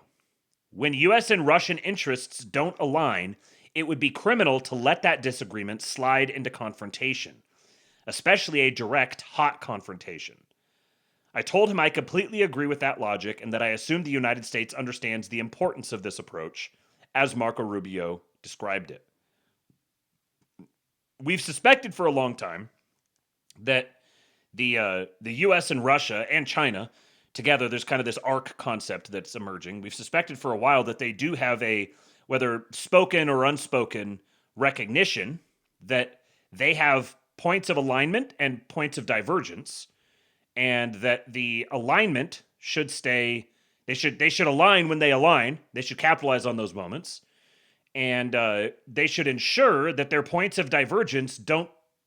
That they get negotiated out well without turning into some sort of big confrontation. And here we are getting like explicit recognition of this fact, explicit acknowledgement of this fact from Lavrov.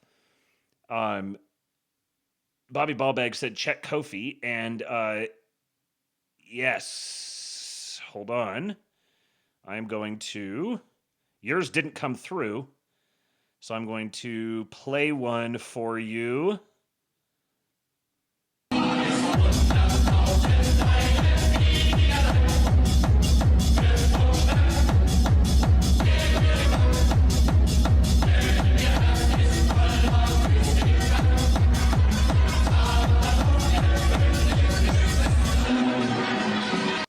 Because Eastwood needs a brother. So that was Column Rosh's from earlier.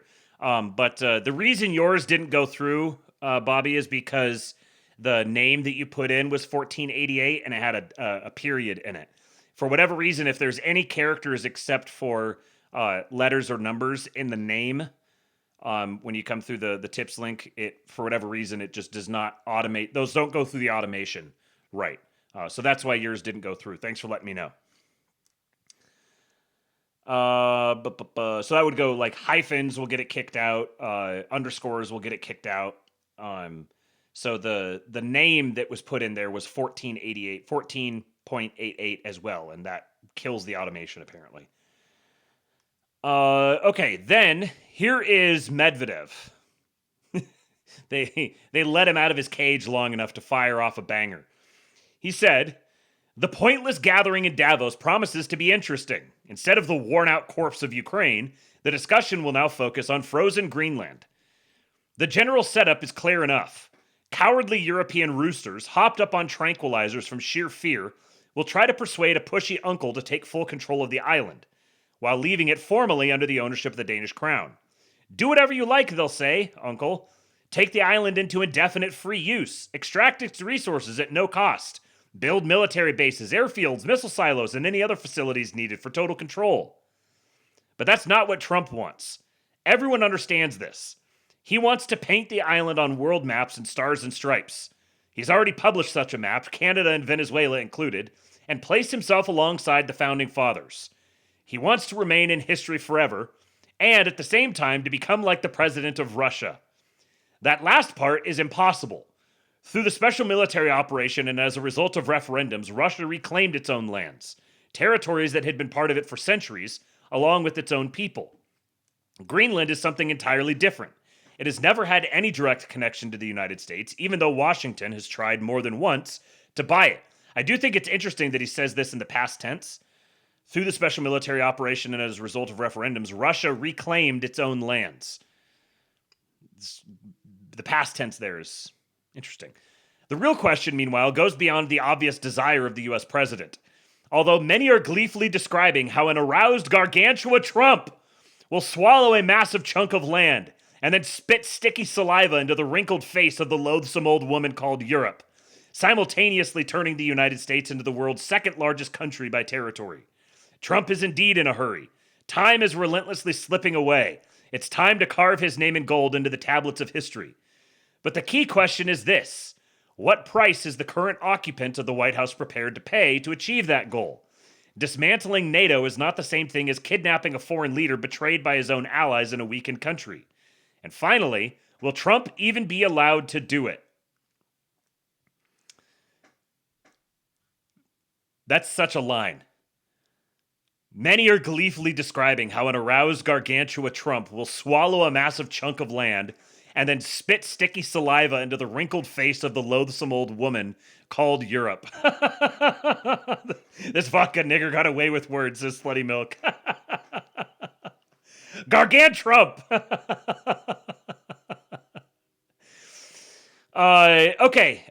So we'll talk more about this in the future. President Trump's Board of Peace that he has put together, that he invited Putin to, and I just saw a notification come in that they have now uninvited Mark Carney, which is very interesting. I'm going to play Mark Carney's speech here in just a second.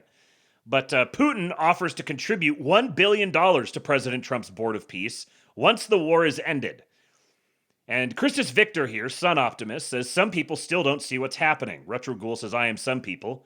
And Christus Victor, Powerful Mutual, says, in summary, we have political allies and existential allies in the fight against good and evil. Some are both, like El Salvador and Argentina. So he's saying there's political allies and then there's existential allies. Two different categories he's differentiating. So there's some nations that fall into both categories. Our interests are aligned existentially, and we're also political allies formally. To some degree, nations like Hungary, Poland, Belarus, and even Italy fit the bill, but they are still under the pressures of the EU/Global Homo and Russia amidst the war in Ukraine. Israel is extremely complicated, but there's a degree of overlap in best interests between them and the US, and Trump has done much to strategically subdue them. And, like, the JQ is like a total brain rot mechanism at this point. But if your brain has not been rotted by the JQ just yet, you'll recognize that, objectively speaking, there is a degree of overlap in best interests between Israel and the United States. By Israel, I mean the geographic region and the inhabitants, not necessarily the motivating ideology or the government. And when you do recognize that, you'll see that Trump has done a lot to strategically subdue them. Most nations are torn amidst some sort of power struggle, sometimes with more than one bad actor, even Israel and China. There's another thing that I think it was Luongo that was talking about this just recently, that it's hard for us to remember this, but every nation has its own factions and its own internal disputes. So it's easy to look at a nation as just a single unit that's moving in lockstep with itself. But there's virtually no nations where that's the case. And especially the larger, the more wealthy, the more powerful they are. As Stormy Waters said, once upon a time, where there is power, you can be assured there will be competition for that power. So the wealthier and more powerful a nation gets, the more factions competing for that power there will be. So then, engaging diplomatically or strategically with another nation can sometimes mean engaging with factions within that nation that you can work with to the detriment of others that you can't. Slutty Milk says, doing things that benefit Israel does not equal doing things for Israel. Correct. Or doing things that benefit doing things to Israel that benefit the United States is also not necessarily doing things for Israel. There's a really easy life hack. You recognize that every time you see or hear Israel, there's some part of your brain that Welcome spikes. to the Gulag. If you survive, you earn your freedom. Thank you for resubscribing, Augustine. I know this because I have this little thing in my head. When I see or hear Israel, there's like a little meter in my brain that goes ding, ding, ding, ding, ding, ding, ding. Sounds like this. So you got to step outside yourself and you got to recognize that. And every time that you hear that go off in your head, identify it, and then say, hold on a second, I'm going to step back and extract my emotions from this and then view this as impartially as I can. Yes, it's called conditioning. You have been conditioned to chimp out whenever you hear or read Israel. Oh yeah, you want a little Hava Nagila? How about that?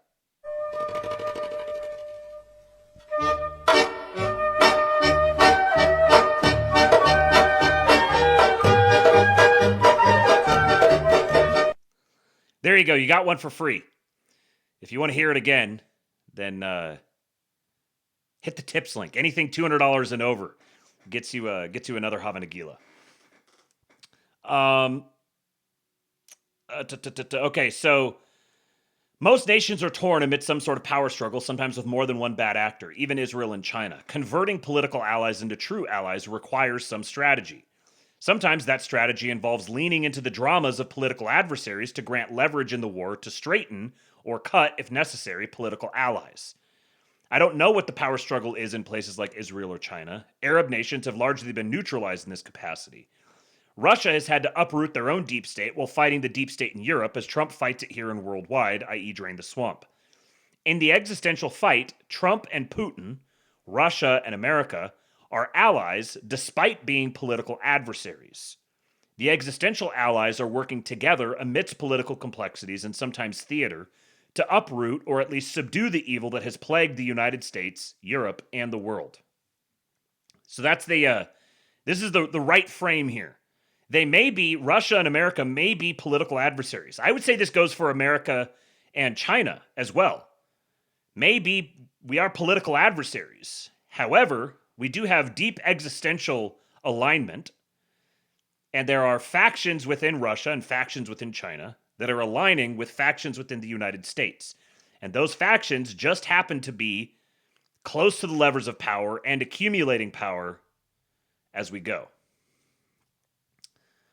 Okay, so here is this speech from Mark Carney.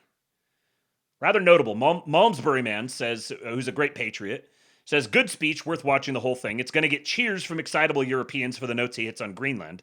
But declaring the death of the rules-based international order is going to be hard medicine to swallow in Brussels and other European capitals. So he gave this speech, and then Trump kind of bitch-slapped him later about the speech. Trump did not like this speech. He did not like hearing this from Mark Carney, and it was just announced that Mark Carney has been removed. His invitation to be a part of the Board of Peace has been removed. So here is his speech. It seems that every day we're reminded that we live in an era of great power rivalry, that the rules-based order is fading, that the strong can do what they can and the weak must suffer what they must. So true. And this aphorism of Thucydides is presented as inevitable, as the natural logic of international relations reasserting itself. And faced with this logic, there is a strong tendency for countries to go along to get along, to accommodate, to avoid trouble, to hope that compliance will buy safety. Look at this shadow behind him. It looks like it's coming up to eat him. Can you guys see that? Is that coming through on your screen? On the left? There is a strong tendency for countries to go along to get along, to accommodate, to avoid trouble. It's Donald Trump! To hope that compliance will buy safety. Well, it won't. So what are our options? In 1978, the Czech dissident Václav Havel, later president, wrote an essay called The Power of the Powerless. And in it, he asked a simple question. The absolute audacity to cite from Václav Havel. And how did the communist system sustain itself? And his answer began with the greengrocer. Every morning, this shopkeeper places a sign in his window. Workers of the world unite. He doesn't believe it. No one does. But he places the sign anyway to avoid trouble, to signal compliance, to get along.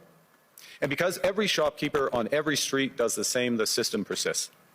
Not through violence alone, but through the participation of ordinary people in rituals they privately know to be false. Havel called this living within a lie. The system's power comes not from its truth, but from everyone's willingness to perform as if it were true. And its fragility comes from the same source. When even one person stops performing, when the greengrocer removes his sign, the illusion begins to crack. Friends, it is time for companies and countries to take their signs down. 4 decades. So you have one of the most preeminent communists in the world, straight up Trotskyite banker, citing Václav Havel, the greengrocer, this thing that so many anti-communists have cited for so long. And what he's saying here is that Trump is the communist. Trump, MAGA America, is the Soviet Union. This is the sort of thing he's trying to tap into. The Canadian Prime Minister is in Europe, in Davos, saying that America is the Soviet Union.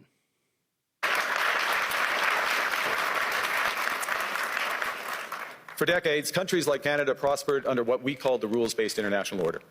We joined its institutions, we praised its principles, we benefited from its predictability. And because of that, we could pursue values-based foreign policies under its protection. We knew the story of the international rules-based order was partially false, that the strongest would exempt themselves when convenient, that trade rules were enforced asymmetrically. And we knew that international law applied with varying rigor depending on the identity of the accused or the victim. This fiction was useful. And American hegemony in particular helped provide public goods, open sea lanes, a stable financial system, collective security, and support for frameworks for resolving disputes. So we placed the sign in the window. We participated in the rituals. And we largely avoided calling out the gaps between rhetoric and reality. This bargain no longer works. Let me be direct. We are in the midst of a rupture, not a transition. Over the past 2 decades, a series of crises in finance, health, energy, and geopolitics have laid bare the risks of extreme global integration. But more recently, great powers have begun using the risks of extreme global integration. Mr. Globalist Extraordinaire is now cautioning against the risks of extreme global integration. Economic integration as weapons, tariffs as leverage, financial infrastructure as coercion, supply chains as vulnerabilities to be exploited. You cannot live within the lie of mutual benefit through integration when integration becomes the source of your subordination. The multilateral institutions on which the middle powers have relied, the WTO, the UN, the COP, the architecture, the very architecture of collective problem solving are under threat. And as a result, many countries are drawing the same conclusions, that they must develop greater strategic autonomy in energy, food, critical minerals, in finance and supply chains. And this impulse is understandable. A country that can't feed itself, fuel itself, or defend itself has few options. When the rules no longer protect you, you must protect yourself. But let's be clear-eyed about where this leads. A world of fortresses will be poorer, more fragile, and less sustainable. And there's another truth. If great powers abandon even the pretense of rules and values for the unhindered pursuit of their power and interests, the gains from transactionalism will become harder to replicate. Hegemons cannot continually monetize their relationships. Allies will diversify to hedge against uncertainty. They'll buy insurance, increase options, in order to rebuild sovereignty. Sovereignty that was once grounded in rules but will increasingly be anchored in the ability to withstand pressure. This room knows this is classic risk management. Risk management comes at a price. But that cost of strategic autonomy, of sovereignty, can also be shared. Collective investments in resilience are cheaper than everyone building their own fortresses. Shared standards reduce fragmentations. Complementarities are positive sum. And the question for middle powers like Canada is not whether to adapt to the new reality. We must. The question is whether we adapt by simply building higher walls or whether we can do something more ambitious. Note, we are adapting to the new reality. We must adapt to the new reality. This is one of the greatest public concessions to the inevitability of Donald Trump's America that we've seen thus far. I think in retrospect, we're going to look back, especially some of the other stuff coming in this speech. We're going to look back at this speech as being the end of an era and beginning of a new era. What he's calling for here is the Western nations to form an alliance, a coalition together against America. And ultimately, with the other actions and stuff that he's taking, it's we need to now align ourselves with China against America. Now, Canada was amongst the first to hear the wake-up call, leading us to fundamentally shift our strategic posture. Canadians know that our old comfortable assumptions that our geography and alliance memberships automatically conferred prosperity and security, that assumption is no longer valid. And our new approach rests on what Alexander Stubb, President of Finland, has termed value-based realism. Or to put another way, we aim to be both principled and pragmatic. Principled in our commitment to fundamental values, sovereignty, territorial integrity, the prohibition of the use of force except when consistent with the UN Charter, and respect for human rights. Night, Nevsky. And pragmatic in recognizing that progress is often incremental, that interests diverge, that not every partner will share all of our values. So we're engaging broadly, strategically, with open eyes. We actively take on the world as it is, not wait around for a world we wish to be.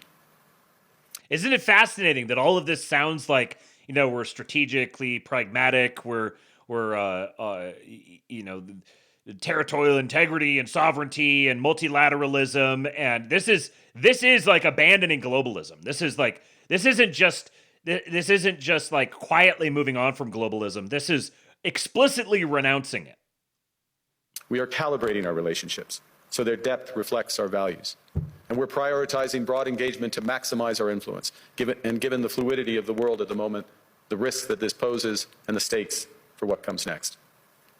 And we are no longer just relying on the strength of our values, but also the value of our strength. We are building that strength at home. Since my government took office, we have cut taxes on incomes, on capital gains, and business investment. We have removed all federal barriers to interprovincial trade. We are fast-tracking $1 trillion of investments in energy, AI, critical minerals, new trade corridors, and beyond. We're doubling our defense spending by the end of this decade, and we're doing so in ways that build our domestic industries. And we are rapidly diversifying abroad. We've agreed a comprehensive strategic partnership with the EU, including joining SAFE, the European Defence Procurement Arrangements. We have signed 12 other trade and security deals on 4 continents in 6 months. In the past few days, we've concluded new strategic partnerships with China and Qatar. We're negotiating free trade pacts with India, ASEAN, Thailand, Philippines, and Mercosur. And we're doing something else.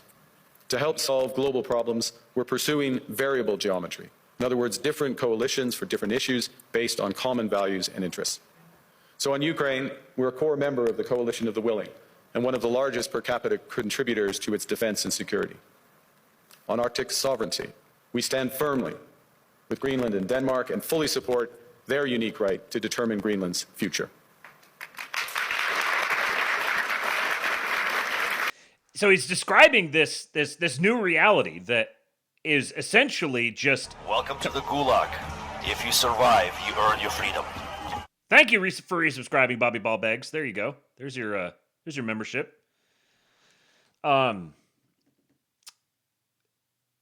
He's describing this new reality as if it's this thing they just have, we just really thought and came up with the best possible thing that we could do, given the circumstances. And it's just mimic what Trump is already doing with the United States. Except Canada is not the United States. Canada does not have we're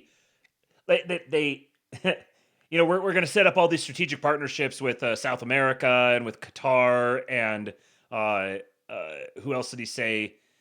I can't remember the couple other nations he mentioned. China, obviously, but this is done obviously strategically. It's drafting in Trump's wake. Like, okay, he's going to operate this way. We're going to operate the same way, but in opposition to him. And having Canada in as America's hat, America's like, we're going to control the entire Western Hemisphere. And they're like, no, we're going to set up special trade deals with South America, and we stand with Denmark, with Greenland, and Arctic sovereignty and all this sort of thing, positioning himself directly in conflict with the United States. Never have I been more convinced that Canada is going to be broken up and subjugated by the United States than I am after hearing this speech.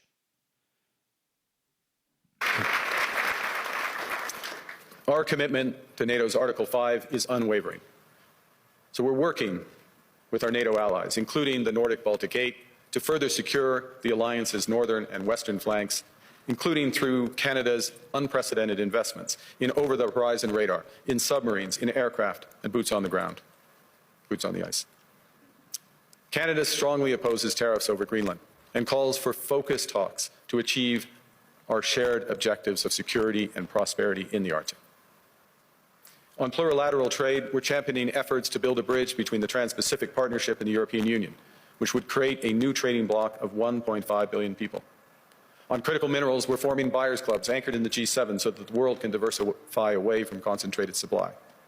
And on AI, we're cooperating with like-minded democracies to ensure that we won't ultimately be forced to choose between hegemons and hyperscalers. This is not naive multilateralism, nor is it relying on their institutions.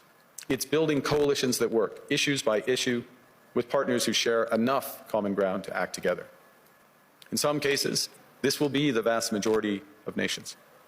What it's doing is creating a dense web of connections across trade, investment, culture, on which we can draw for future challenges and opportunities. argue the middle powers must act together because if we're not at the table, we're on the menu. But I'd also say that great powers can afford for now to go it alone. They have the market size, the military capacity, and the leverage to dictate terms. Middle powers do not. But when we only negotiate bilaterally with a hegemon, we negotiate from weakness. We accept what's offered. We compete with each other to be the most accommodating. So the way that the Trump administration has been approaching these negotiations is we are going to negotiate bilaterally with everyone. We're not going to negotiate with the European Union. We'll negotiate with the European states.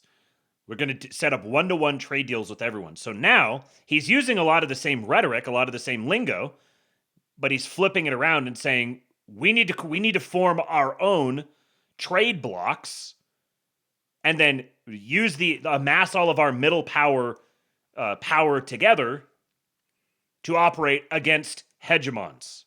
Obviously, there's only one hegemon he's thinking about. He's not saying we need to do this with respect to China. This is not sovereignty. It's the performance of sovereignty while accepting subordination. In a world of great power rivalry, the countries in between have a choice: compete with each other for favor or to combine to create a third path with impact. A third path? We shouldn't allow the rise of hard power to grow. If you survive, you earn your freedom. Thank you, Bobby Ballbags. 5 gifted subs. Guts to Destro, Kingless Kingdom, Sort of My Beeswax, Camo Aquaticus, and Raymond Harmon. Look at all those patriots in there. Thank you, Bobby. Appreciate you, man. Yes, Mr. Sue says he's forming a new axis of evil. Yes. This is and coming after the national security strategy was released last month. This is close to. I could see why he's being removed from the Board of Peace, because this is a veiled declaration of war against the United States. Blind us to the fact that the power of legitimacy, integrity, and rules will remain strong if we choose to wield them together. Which brings me back to Havel. What does it mean for middle powers to live the truth? Well, first, it means... It's funny, he talks about sovereignty, and he's like, the only way we can defend our sovereignty is if we all band together against the hegemon. We don't have sovereignty if it's just us against the hegemon 1v1. But if we all band together and cede our sovereignty into a coalition, then we can retain our sovereignty versus the hegemon. Naming reality. Stop invoking rules-based international order as though it still functions as advertised. Call it what it is: a system of intensifying great power rivalry where the most powerful pursue their interests using economic integration as coercion. Yep. It means acting consistently, applying the same standards to allies and rivals. When middle powers criticize economic intimidation from one direction but stay silent when it comes from another, we are keeping the sign in the window. It means building what we claim to believe in, rather than waiting for the old order. The subtext of that, when he says we criticize it from one direction and accept it from another, he's saying we shouldn't be criticizing it like we criticize it from the perspective of China, but then we just passively accept it from the United States, and that is us. When we do that, we are the Soviet bloc states acquiescing to communism. Building what we claim to believe in. Rather than waiting for the old order to be restored, it means creating institutions and agreements that function as described. And it means reducing the leverage that enables coercion. That's building a strong domestic economy. It should be every government's immediate priority. And diversification internationally is not just economic prudence, it's a material foundation for honest foreign policy. Because so we need to maintain our sovereignty through international diversification and building up our domestic economies, says the literal European central banker. Countries earn the right to principled stance by reducing their vulnerability to retaliation. So Canada. Canada has what the world wants. We are an energy superpower. We hold vast reserves of critical minerals. We have the most educated population in the world. Our pension funds are amongst the world's largest and most sophisticated investors. In other words, we have capital, talent. We also have a government with immense fiscal capacity to act decisively. And We have the values to which many others aspire. Canada is a pluralistic society that works. Our public square is loud, diverse, and free. Canadians remain committed to sustainability. We are a stable and reliable partner in a world that is anything but. A partner that builds and values relationships for the long term. And we have something else. We have a recognition of what's happening and a determination to act accordingly. We understand that this is a sales pitch for the country. He's saying Canada is for sale. Please, someone come purchase Canada. This rupture calls for more than adaptation. It calls for honesty about the world as it is. We are taking the sign out of the window. We know the old order is not coming back. We shouldn't mourn it. Nostalgia is not a strategy. But we believe that from the fracture, we can build something bigger, better, stronger, more just. This is the task of the middle powers. The countries that have the most to lose from a world of fortresses and the most to gain from genuine cooperation. The powerful have their power. But we have something too. The middle powers are the countries that what did he say? Stand the most to lose. Middle powers. The countries that have the most to lose from a world of fortresses and the most to lose from a world of fortresses. To gain from genuine cooperation. And the most to gain from genuine cooperation. I mean, yeah, you do have the most to gain from genuine cooperation. But this is, Camo Aquaticus says, comparing your nations to oppressed store owners under communism is not a good visual. Signaling weakness pretty hard. And that's what this is doing as well. We have the most to lose against, in a world of nations built as fortresses. Douglas Archer in the chat, what's up, man? He says, we are not powerful. Canada, yes. The powerful have their power. But we have something too. The capacity to stop pretending, to name reality, to build our strength at home, and to act together. The powerful nations have their power. We have something too. The capacity to stop pretending. That is Canada's path. We choose it openly and confidently, and it is a path wide open to any country willing to take it with us. Thank you very much. Okay, so now, real quick before we do the Jameson Greer one, and actually no, I'll play you guys the first, what's his name? Larry Fink's intro to Trump. But before that, just real quick, this was funny. Let's see, military models, Canadian response to hypothetical American invasion. This is in the Globe and Mail from January 20th, 2026. Roland Paris says, it makes sense this model would include regular warfare. Canada couldn't hold off even a small U.S. invasion conventionally, but it's a vast country, and occupying and controlling it would be another matter entirely, all hypothetical, of course. Bruce Arthur said, I've said for years, we will be your woodsy Vietnam. And Joshua Burton here says, I've sat in on war games at McGill. Everything inside 150 kilometers of the entire border was lost to U.S. units before the first day was over. That's Montreal, Toronto, Ottawa, Winnipeg, Regina, Calgary, and Vancouver. The entirety of the GTA in Southwest Ontario was cut off before lunchtime. 150 kilometers of the border that's like 99% of the Canadian population is within 150 kilometers of the border. This is what, if it actually came to some sort of a military conflict, like, yeah, you'd get plenty of people who could go out into the woods and do guerrilla warfare, terrorism strikes or, whatever, but they would get frozen out so quickly. They would get completely frozen out and cut off from all resources. And then related to this is this. Marty up north here says, I met a real most Alberta woman yesterday in Cremona. Her name is Alana Miller. She and her husband are cattle ranchers. She showed up in her SUV with a small child in the back seat. She was still wearing her work clothes and she was in a mild panic. Did I miss it? Are you guys closed?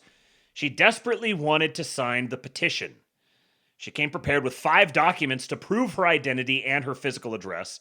Everyone there was taken aback by her smile and enthusiasm. She is the future of Alberta, and we all knew it. I asked her if I could film her, and I'm so glad she agreed. This is the petition for Albertan independence, which is really starting to pick up some steam. Now, this young lady is absolutely a trooper. What's your name? Alana Miller. Ilana, look at her. She just come off working on the farm. She wanted to sign the petition and she saw the rules.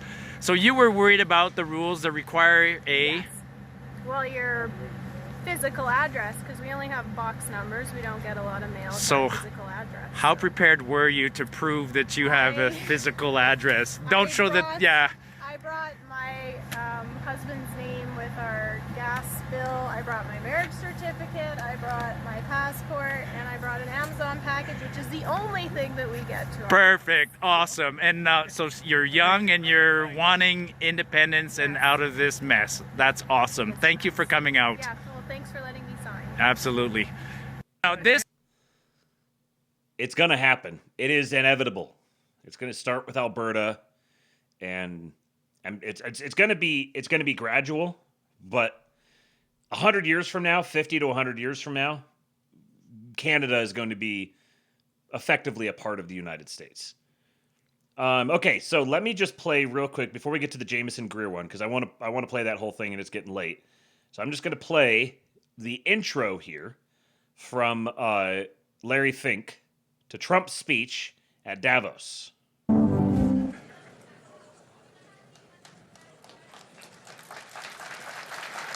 Alberta Americans, that's right.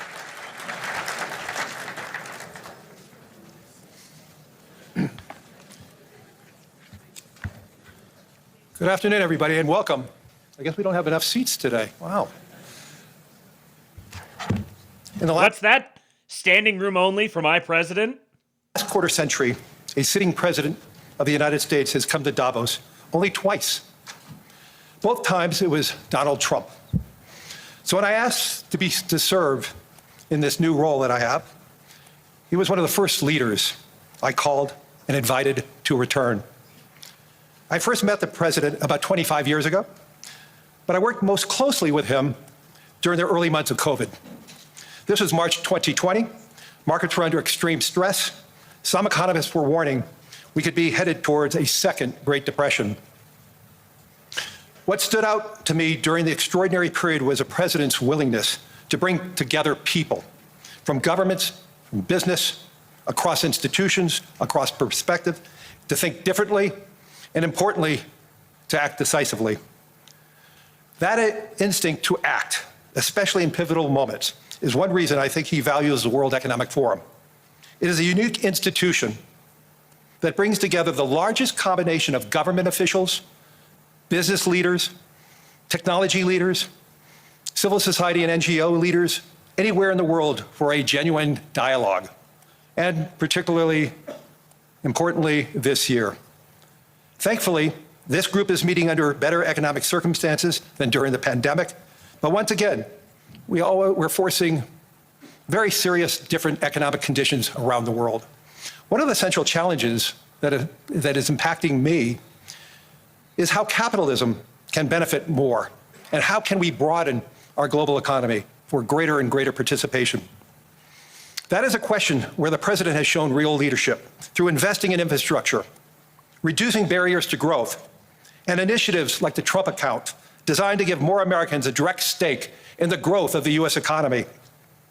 As he enters the second year of his second term, we are interested in hearing his plans for 2026 and beyond, and will no doubt create more and more conversation. And that's what the forum is about, a serious conversation in the spirit of dialogue.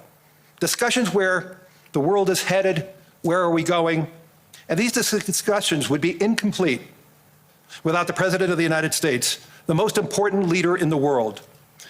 We appreciate him here, so let me introduce and welcome back to Davos the President of the United States, Donald J. Trump. That's my president!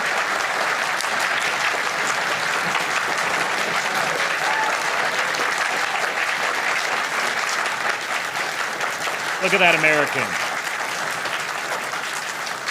Look at my presidential American.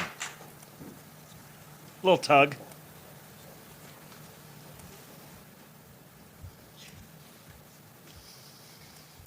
Well, thank you very much, Larry. It's great to be back in beautiful Davos, Switzerland, and to address so many respected business leaders, so many friends, few enemies,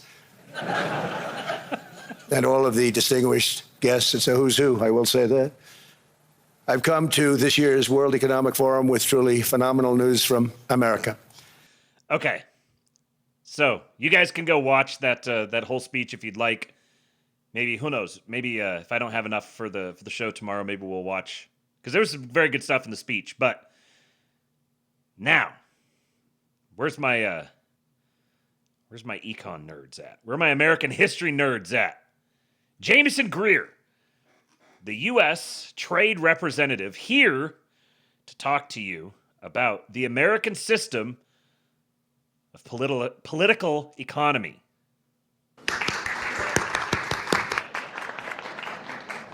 Well, thank you. It's great to be here at Davos House, USA with you all. Thank you for... Slutty Milk says, I'm halfway through. It's good. Yes, this is very, very good. I was chimping when I was listening to this at like 4:30 this morning. Joining me, braving the cold weather here to hear about the American approach to international economic policy. And I'm not talking about just what we're doing today. I'm talking about how the Americans have done it for centuries. And as you'll see as I go through today's speech, the default position for most of U.S. history has been a pragmatic one involving a mix of tariffs, state involvement, and trade agreements that optimize trade for the United States. President Trump. This is Jameson Greer. He is the U.S. Trade Representative. Has revived this approach with great effect. I'll also describe in detail how this approach has influenced the rest of the world throughout history. And of course, I'll provide my views on how all of this is relevant for today as we face challenges in the international economic system. And frankly, after reviewing all of this, you may all agree with me that the problems and solutions of the past actually look a lot like the problems and solutions of today. It's interesting, when I first watched this earlier, the subs down here for the United States Trade Representative YouTube channel, it's at 1.88K right now. It was at 1.4K something, 1.4 something K this morning. So there's been like 400 or 500 subs that they've picked up, probably because of this speech. Talk may get a little dense as we walk through American history. May feel like you're a little bit back in college, so just stay with me. Luckily, I'm standing, so I won't fall asleep. If you do, I forgive you. But we should start at the beginning. On another cold day, on December 5th, 1791, America's first Treasury Secretary, Alexander Hamilton, delivered something called the Report on Manufactures to Hamilton Congress. Mentioned. In that report, Hamilton articulated a plan for the United States to shake off its economic dependency on the British Empire. What's that? The Hamilton system emerged as a plan for the United States to shake off its dependency upon the British Empire? I can't wait to see what the mega grandmas, the Promethean action ladies. I can only imagine Susan Kokinda wigging out when she heard this speech. In that report, Hamilton argued for a strong economic policy that would allow America to become an industrial power. He called for a combination of tariffs and subsidies to incentivize industrialization. Hamilton believed that such measures were necessary to promote the development of industries, like textiles at the time, that needed protection from dominant foreign producers to develop the scale that would allow them to supply U.S. needs and also be globally competitive. This vision, as I will discuss, laid the foundation for American and even global prosperity in the 19th and 20th centuries. Hamilton immediately shifted from words to action. He created something called the Society for Establishing Useful Manufactures, and he founded the city of Paterson, New Jersey, to sustain this. It was a government-backed industrial organization, and it made large investments in textile infrastructure and soon blossomed into a massive and durable industry. This growth continued unabated for about 2 centuries, and by the 1890s, nearly half of all silk in the United States was processed in this tiny city of less than 9 square miles. Now, what's interesting is that the manufacturing ecosystem that emerged in Paterson made it a hub of activity far beyond textiles. New factories kept springing up in the city, making rail cars, pipelines, and weather balloons. A prototype submarine was developed in Paterson, New Jersey in the 19th century. And by the 20th century, Paterson had become an aerospace hub. The Curtiss-Wright Corporation turned out engines that powered aviation pioneers like Amelia Earhart, as well as the iconic B-17s and B-25s that helped achieve victory in World War II. But as the 20th century came to a close, the industrial might of Paterson began grinding to a halt. Other nations had learned Alexander Hamilton's lessons, while American leaders slowly forgot them. As the United States chose to favor more imports and mothball its original industrial policy toolkit, countries across Europe and Asia actually doubled down on that American toolkit. While American policymakers decided to abandon manufacturing and production to some degree, our trading partners pushed for dominance in sectors we failed to prioritize or even voluntarily let go. New Jersey lost almost 47% of its manufacturing jobs after 1994. In the period after the United States entered the World Trade Organization, the North American Free Trade Agreement, NAFTA, and granted China permanent normal trade relations. Paterson then became one of the poorest cities in the United States. So the project that Hamilton began and that lasted about 200 years was undone by a U.S. experiment in so-called free trade. Look at that. From 1990 to 2025, and really it was from 1990 to 2009, New Jersey lost literally half of its manufacturing jobs, from just a little over 500 to looks like about 250. One that tied America's hands behind its back while failing to address the practices of countries that had weaponized our own methods against us. So Paterson is a good example of what has gone right and what has gone wrong with American trade policy. So I want to walk you through more of our history so you can understand how America became an industrial power in the first place, how we lost our way, and our path back to a pragmatic trade policy. As I mentioned, Alexander Hamilton called for using tariffs and subsidies to develop America into an independent manufacturing power. Hamilton tragically died before his 50th birthday. There's like a musical you can watch if you want more information about that. But despite that, others continued to pursue his vision. There was a Kentucky senator named Henry Clay, and he took up Hamilton's cause. The economic dependency on the British Empire that concerned Alexander Hamilton continued to loom over the United States. Following the War of 1812, Clay convinced Congress that we needed to take bold action in order to reverse this dependency and allow the United States to develop into an industrial power in its own right.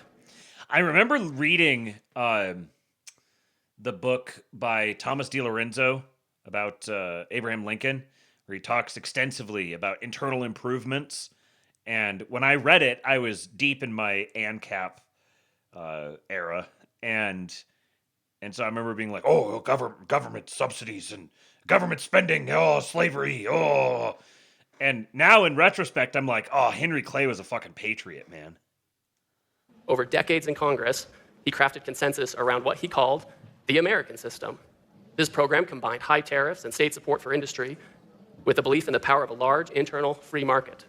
In other words, the US Constitution was our most important free trade agreement, and countries outside the Constitution were not entitled to those benefits of freedom of commerce. How's that for a framing? American system mentioned, yes. Any country not subject to the Constitution is not entitled to the commerce benefits and protections of the Constitution. So if you're within the bounds of the Constitution, you get free trade. If you're not, you don't. Trade between the states would be free and seamless, but access from other countries was carefully limited to encourage the development of a robust American industrial commons. Government helped build canals and railroads and promoted competition within the country. The formula worked. Towns like Paterson, New Jersey thrived. By the time of the Civil War, the American system had built up the beginnings of the American industrial machine. American per capita industrial output increased 525% from 1750 to 1860. What was that number? Output increased 500% industrial machine. American per capita industrial output increased 525% from 1750 to 1860. 1750 to 1860. 500 and what was it? 50, over 500% increase in 110 years. Eclipsing all other major countries other than the UK. However, American ingenuity and productivity was held back by Southern slavery, which kept the country tied to an exploitative and backwards planter class that pushed ceaselessly for free trade. Southern millionaires wanted to sell the cotton that their slaves grew to the British and buy cheap foreign manufactured goods in return, and had no interest in supporting American industry or any idea of a broader American project. The South at that time apparently preferred a colonial model for its own economy, with the South playing the part of commodity producing economy. So it should come as no surprise that President Abraham Lincoln was a strong proponent of tariffs. Or in President Lincoln's own words, "My politics are short and sweet, like the old woman's dance. I'm in favor of a national bank, I'm in favor of the internal improvement system, and a high protective tariff." A national bank, not a central bank, a national bank. President Lincoln famously was among the first Republicans, and he set a policy for Republicans early on. President Lincoln had an influential advisor named Henry Carey. Has anyone heard of this guy? Seriously, who's heard of him? One, okay, one person, two? Okay, two people, that's good. That's actually pretty good. When I saw Henry Carey, I thought of Harry Carey. He's like this announcer for the Cubs from years ago, but okay, there's like 4 people who got that. These are jokes. These are jokes intended specifically for me. Yes, Lady Milk, a right-wing criticism of the Confederacy, in a sense, which is very interesting. It's very interesting to take this look. I like come full circle and then come full circle again on the Confederacy. That there, and Lincoln too, kind of correspondingly. There is a strong right-wing criticism of the Confederacy, and I think once you understand that by the time of the Civil War, the United States was not just like a single isolated entity that was just dealing with its own internal disputes. There was a lot of foreign interests that were involved in the Civil War.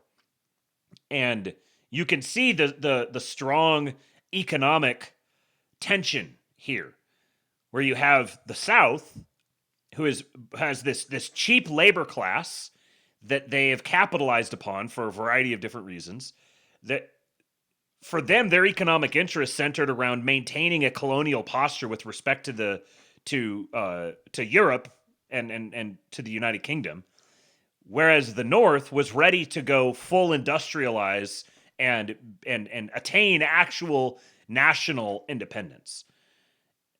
And ultimately, like the South, like the case that the South made for protecting their own culture and that sort of thing, like I understand that. But at the same time, inevitably in a globalized world, and we're by this point we're rapidly advancing toward a globalized world, the South wasn't going to retain that in the first place. It was inevitably going to go away because they were going to be subjugated by European powers. So, yeah, there wasn't really like a good guy and a bad guy in the historical sense between the North and the South. Gondorian Patriot said it's a complex topic. There's a deep aspect to the culture and mindset of the South that is integral to America. That said, in the era of power politics that defines the modern world, a feudalistic agricultural society just can't keep up. Very well said. Very well said. But Henry Carey, he did more than anyone, arguably even Hamilton, I think, in laying out the rationale for America's development agenda, as I'll discuss later, his global impact, and he inspired much of the world to copy it. He had two core arguments, and they're worth considering today. First, Carey argued that tariffs were essential to create what he called a harmony of interests. In his view, growth in the domestic market should create more and better jobs for regular people who then spend... I just got to say real quick, Jameson Greer is perhaps the perfect person to be the U.S. trade representative and give speeches like this, because you can tell this is... he sits down and studies this stuff for fun. This is his particular brand of autism, and he is self-aware and passionate about it. ...to the world to copy it. He had two core arguments, and they're worth considering today. First, Carey argued that tariffs were essential to create what he called a harmony of interests. In his view, growth in the domestic market should create more and better jobs for regular people who then spend their newfound money on domestically produced goods, which then further grows the economy in a positive cycle. Carey argued that the resulting diversified economy would be more resilient and would actually grow faster by creating network effects across sectors and better tapping the diverse talents of entrepreneurs and workers. It was not a policy to curtail consumption, but was designed to promote consumption of domestic goods produced by Americans. Promoting consumption of domestic goods produced by Americans.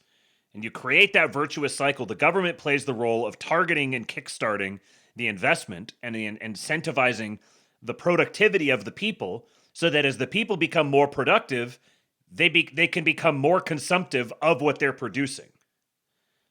And second, Carey believed in the dignity of labor. And he was a passionate opponent of poverty and exploitation, and of course slavery. His work for the Union helped dismantle slavery, but Carey realized that American abolition was not enough. He argued that the United States needed tariffs to counteract the effects of abusive labor and other practices around the world. He attacked the colonialism of European empires like Britain, France, and Spain. He explained that the United States needed to protect its workers from having to compete against abusive regimes that did not value the dignity of the people that they ruled. Isn't that interesting?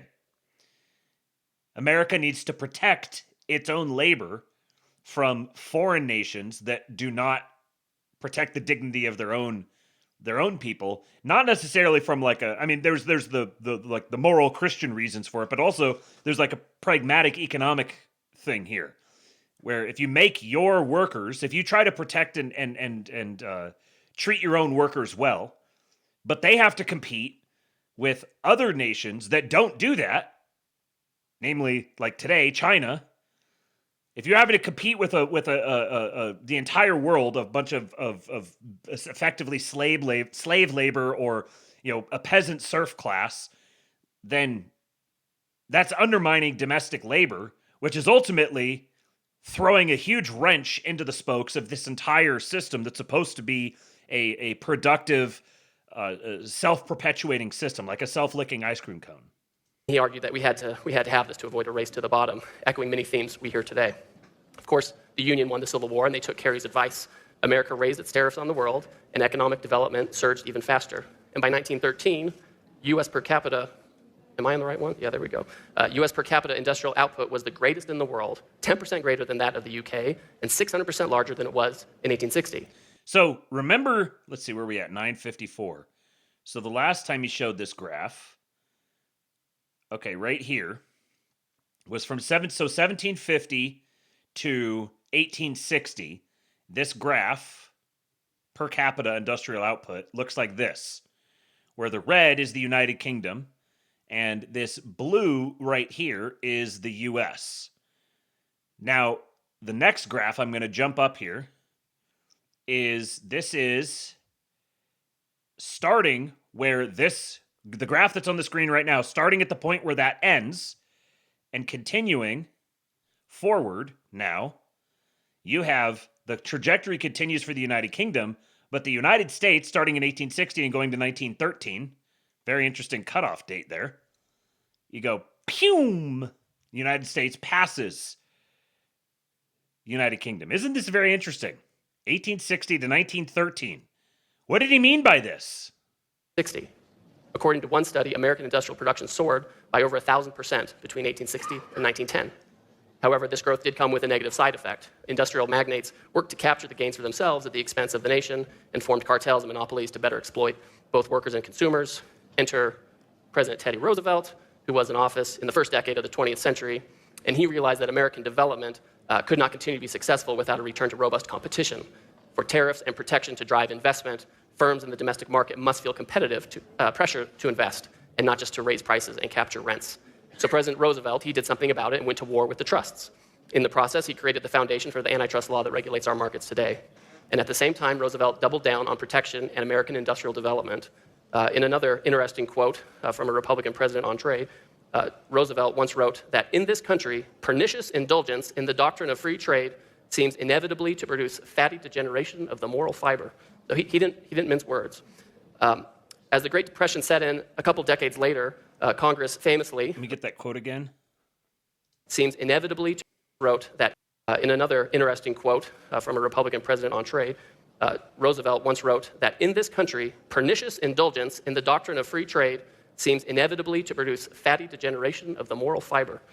Pernicious indulgence in the doctrine of free trade seems to inevitably promote fatty indulgence, or what was it, fatty degeneration of the moral fiber. Man, Teddy Roosevelt was a patriot. So he didn't mince words. As the Great Depression set in a couple decades later, Congress famously, or perhaps infamously, raised tariffs through the Smoot-Hawley bill. Although that law is the bane of many high school economics teachers. And again, I'm making these American media references. If you've ever seen Ferris Bueller's Day Off, there's a very famous scene where they're talking about the Smoot-Hawley bill. But even so, most economists, including Barry Eichengreen and Paul Krugman, they've made the point that the tariffs, they did little to worsen the crisis. They could have had a slight expansionary effect. They didn't have an inflationary effect. All of that makes sense, as America had been maintaining high tariffs for a long time, for much of the previous century. Smoot-Hawley ended up raising the average tariff rate from 40 to 46%. Obviously, tariffs aren't a magic wand. They didn't reverse the Great Depression, but they didn't plunge it into something worse. I would also say at that time, the United States was a surplus nation. I think tariffs work better for a deficit nation. But in any event, this is why Franklin Delano Roosevelt, FDR. Interesting. So tariffs. So the United States was a surplus nation with 40% tariffs. They increased to 46%. But he's saying he thinks that tariffs are better for a deficit nation. So tariffs are there's this notion that you get it from him in this speech, you get it from Trump in some of the stuff he's talking about, and you're also getting it from Bessent, that there's this idea that is supposed, you especially get it in the Q&A after this. There's this idea that we're supposed to hit this sort of policy equilibrium point where we just enact the perfect right policies and then we just walk away and everything runs itself. And no, sometimes you're going to be a surplus nation. Sometimes you're going to be a deficit nation. And tariffs are a tool that you can use to restore an unhealthy deficit. You don't necessarily have to have a permanent tariff policy. This is why you are flexible and you're constantly negotiating, renegotiating, and when the facts on the field of play in front of you change, then you change policies accordingly. He did not fundamentally change that tariff landscape when he implemented his New Deal program. Yeah, Fukuyama brain. Even though he changed all kinds of other pillars of American society.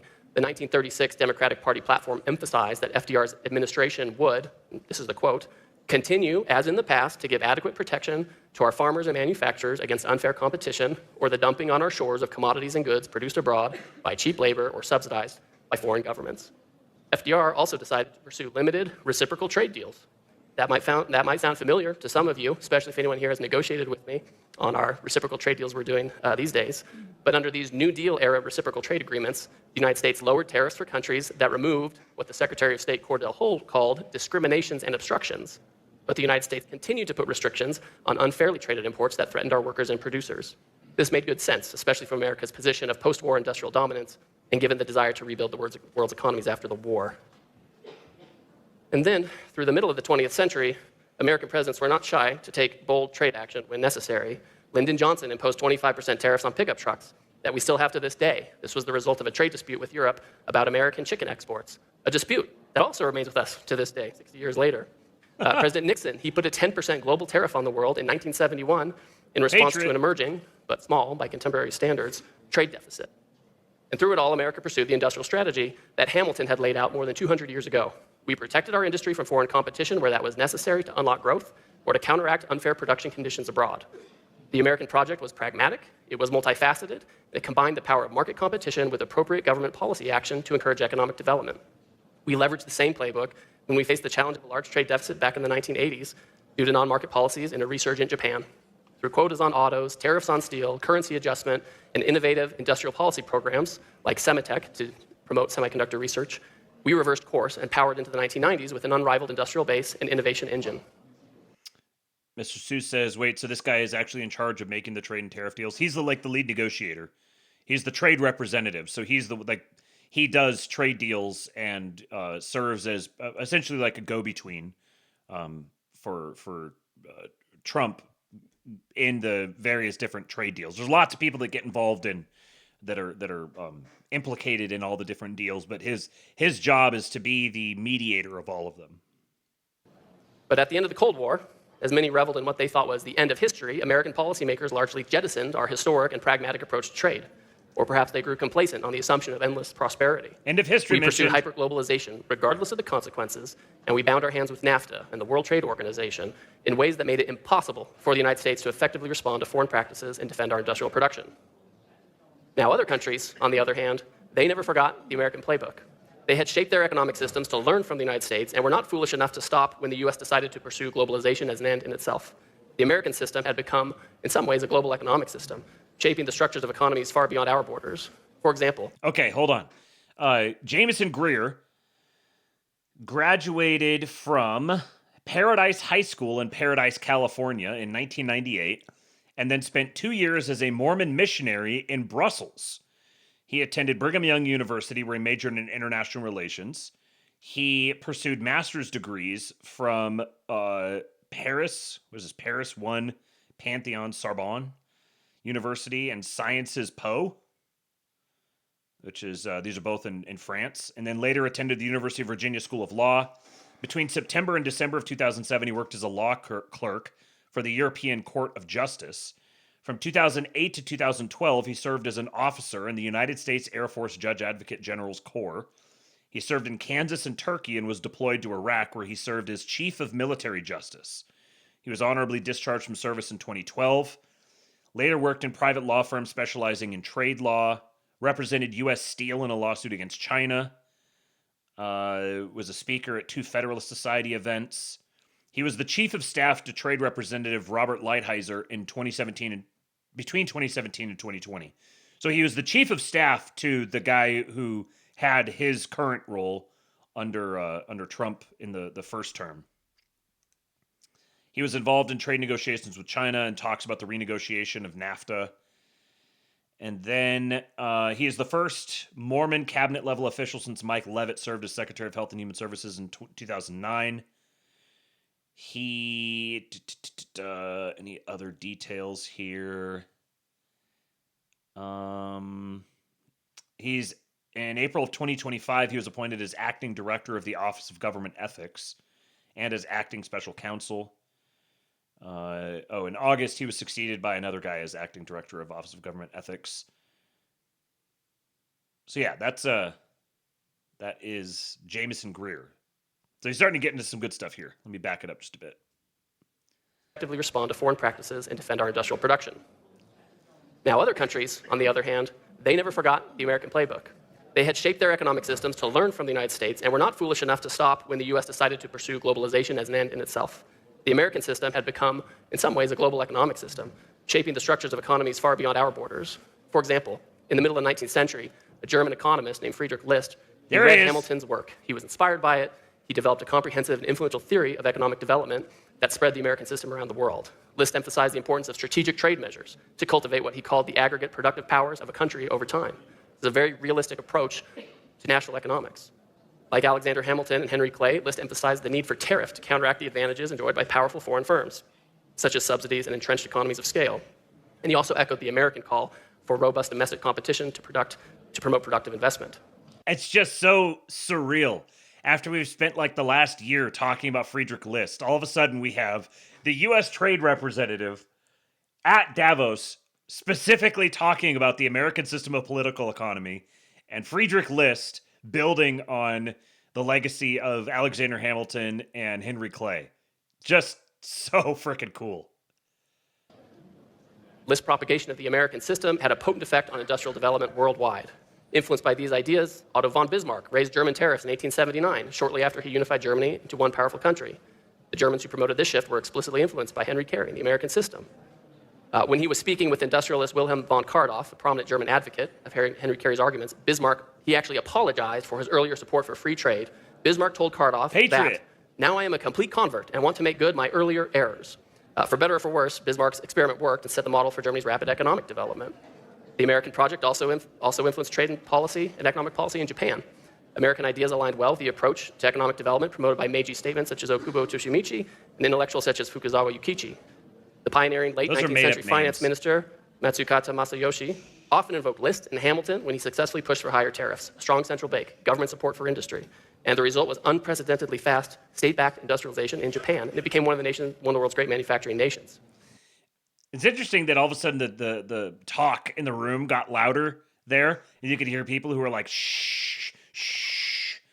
Right after he mentions Friedrich List and Otto von Bismarck, all of a sudden everybody in the room is like,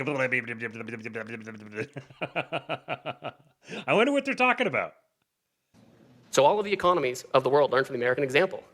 Canada, their 1879 national policy significantly raised tariffs to promote Canadian industrial development. Much later, to address Canada's trade deficit, the 1965 U.S.-Canada Auto Pact required U.S. automakers to produce more cars in Canada. They didn't used to make cars there. In Australia, leaders in the state of Victoria cited Henry Carey and other American thinkers in promoting a series of tariff increases from the 1860s to 1890s. No coincidence that Victoria remains Australia's premier manufacturing state to this day. Sun Yat-sen, the Chinese nationalist, he emphasized developmentalist ideas such as trade protection, subsidies, state-backed financing that later inspired Deng Xiaoping and helped create the Chinese industrial juggernaut. And in Taiwan, science city clusters supported by the government provide the research, development, and manufacturing ecosystems for the world's greatest semiconductor manufacturing zone. Yeah, not to mention the militarist Japanese, nationalist Chinese.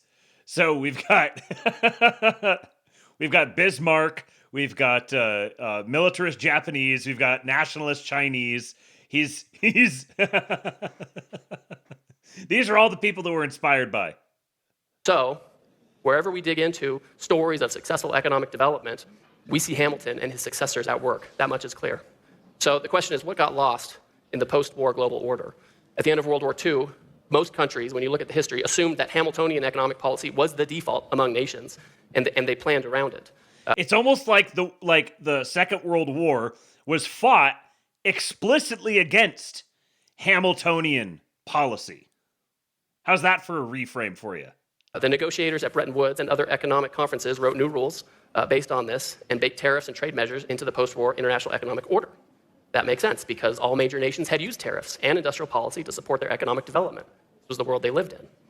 The question for the international trading system, however, at that time, again, to quote Friedrich List, the German academic from 1837, was how can the common interests of the various nations best be served and how opposing interests could be reconciled?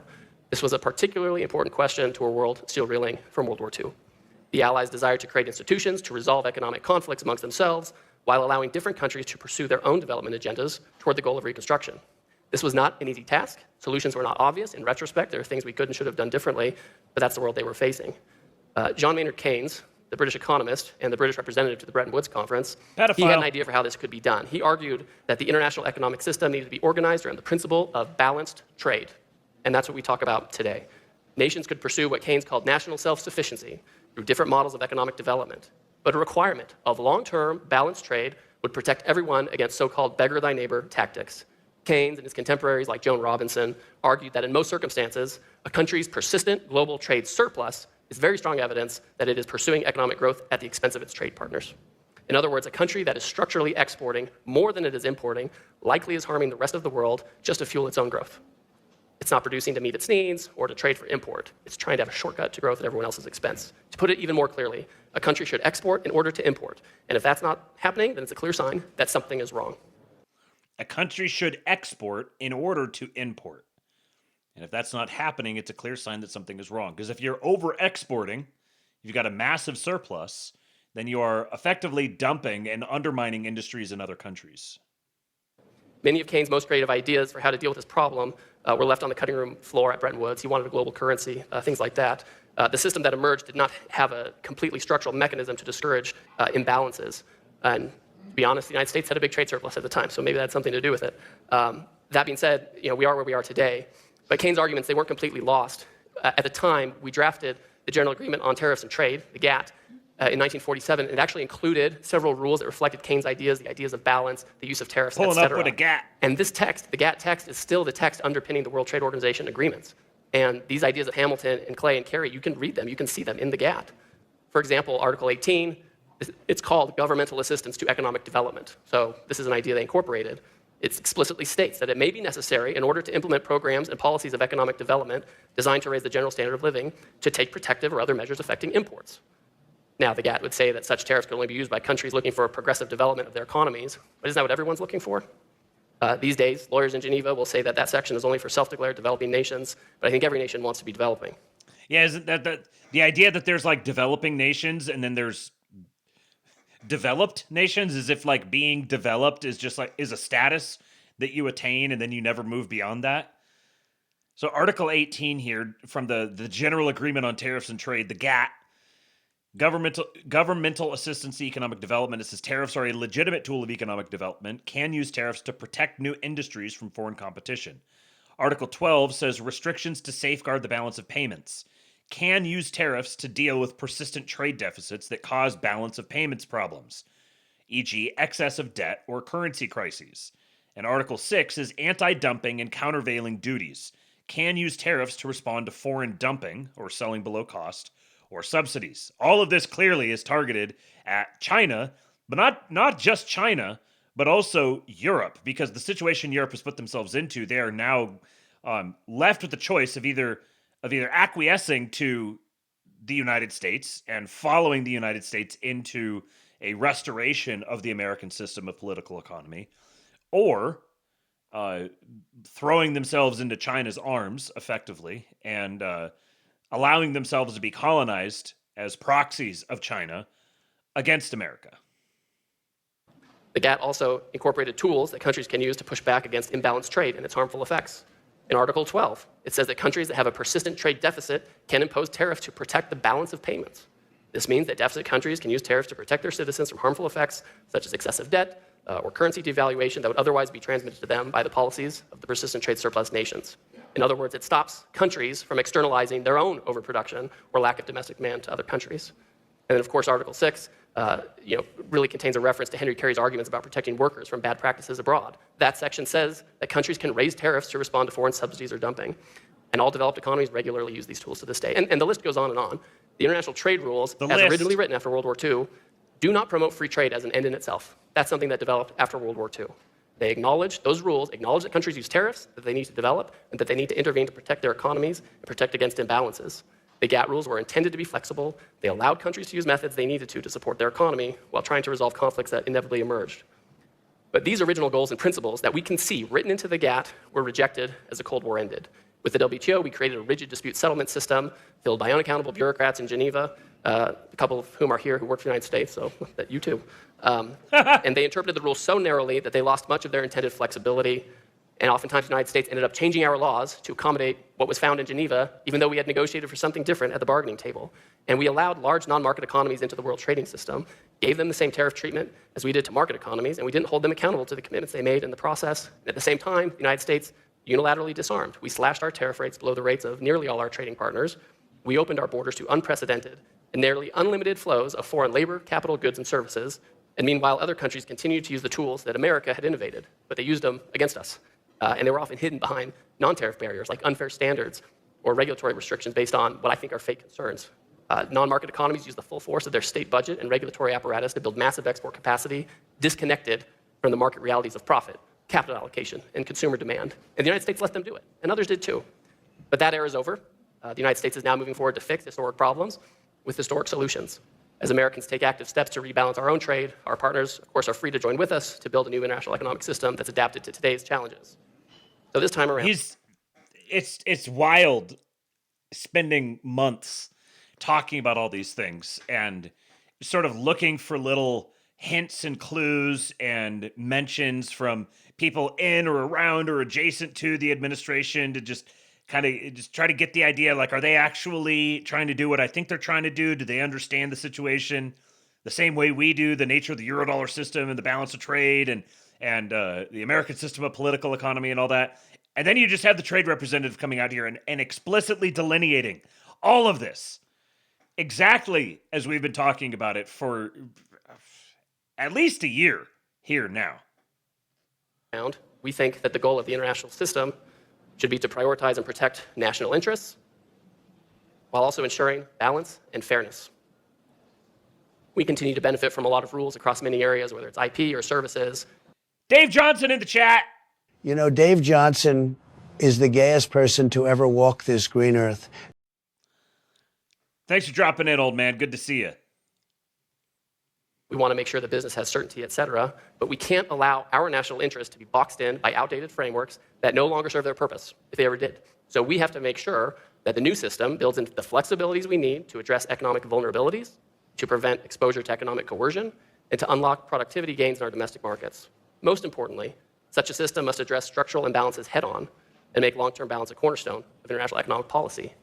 I think it's important for all of us, not just the United States. For us, right, we're the world's consumer of last resort, so we have to have a longer-term reset to higher average tariff rates, which we've already done. For other countries, it will require opening long-closed markets, shifting to greater domestic consumption, and reining over capacity. And we're seeing some of that going forward, too. So opening domestic markets, encouraging more consumption, and dialing down the overcapacity. This is all targeted largely at China. This is all orbiting around China. But then there's other European nations that it's relevant, and there's other Asian nations that this is relevant to as well. But yeah, the consumer of last resort. That is the ultimate leverage that Donald Trump has recognized that he has. That in the American market, he does have the deepest capital markets and the consumer of last resort. We're well along this path as President Trump has increased these tariff rates and made deals to open foreign markets. This approach, combined with sensible energy, tax, and regulatory policy, has resulted in increased GDP. It's reversed the trend in our trade deficit. It's boosted our wages, particularly for blue-collar workers. We're disrupting the status quo, not for its own sake, but because we need to fix this problem. We're taking action to protect American interests. The new system is emerging. It's in the interest of the American workers, producers, farmers, and ranchers. My guess is that people in Europe, the United Kingdom, and Mexico, and other economies are also vulnerable to non-market practices and overcapacity. More and more workers in those countries are seeing their own livelihoods disappear underneath them due to floods of cheap imports from abroad. So a balanced international economic order is in their interest as well. And if their politicians do not yet understand that they face the same pressures as America, their voters will probably let them know quite soon. I'm going to end up here. I think there are some questions. I hope I didn't use up all the time. But thank you for your attention, and hopefully now you can wake up. You can ask me the hard-hitting questions. Thanks. I'll keep playing the Q&A here for anyone who wants to hang out for that. Yeah, there was some weird audio gating thing on his mic or something like that. That was weird. When he talks about other nations being subjected to floods of cheap imports from abroad, that reminded me of the thing that broke my belief in free trade, because it was really easy for me to understand the negative effects of the sudden importation of a new labor force. And when I realized that labor is a resource itself, and free trade actually pursuing free trade necessitates the free migration, free mobilization of people. You can't have free trade without inevitably tending toward open borders. Those things go hand in hand together. So if you oppose open borders, then you have to oppose so-called free trade.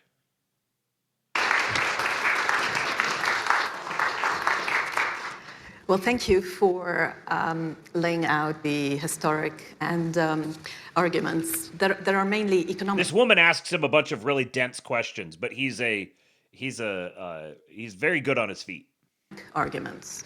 I'd like to bring you to the present day, where the latest threat of tariffs is not based on an economic argument. The president is threatening to put tariffs on various countries in Europe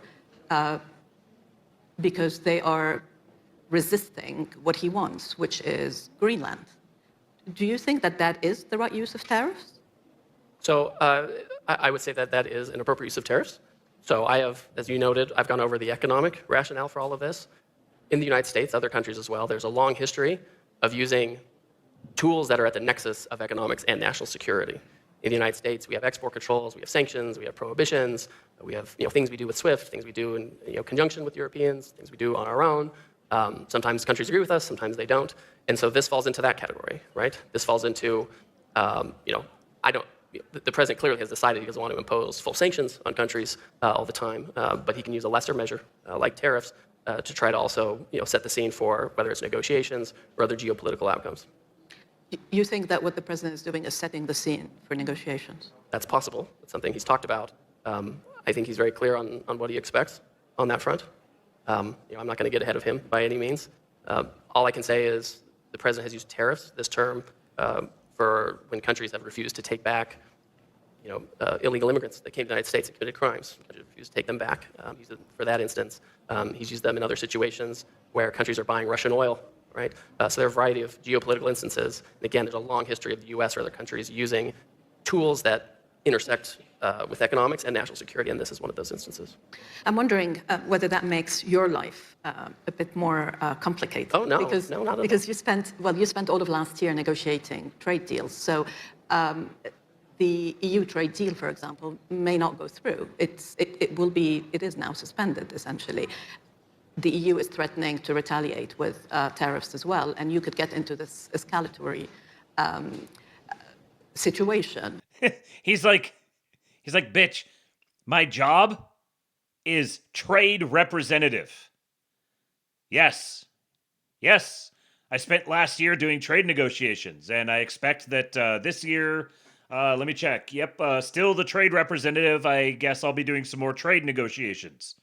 That's what I do. Where everything that you have worked on will no longer apply. Well, let me make a couple points. First of all, Europe has done nothing to implement the trade deal.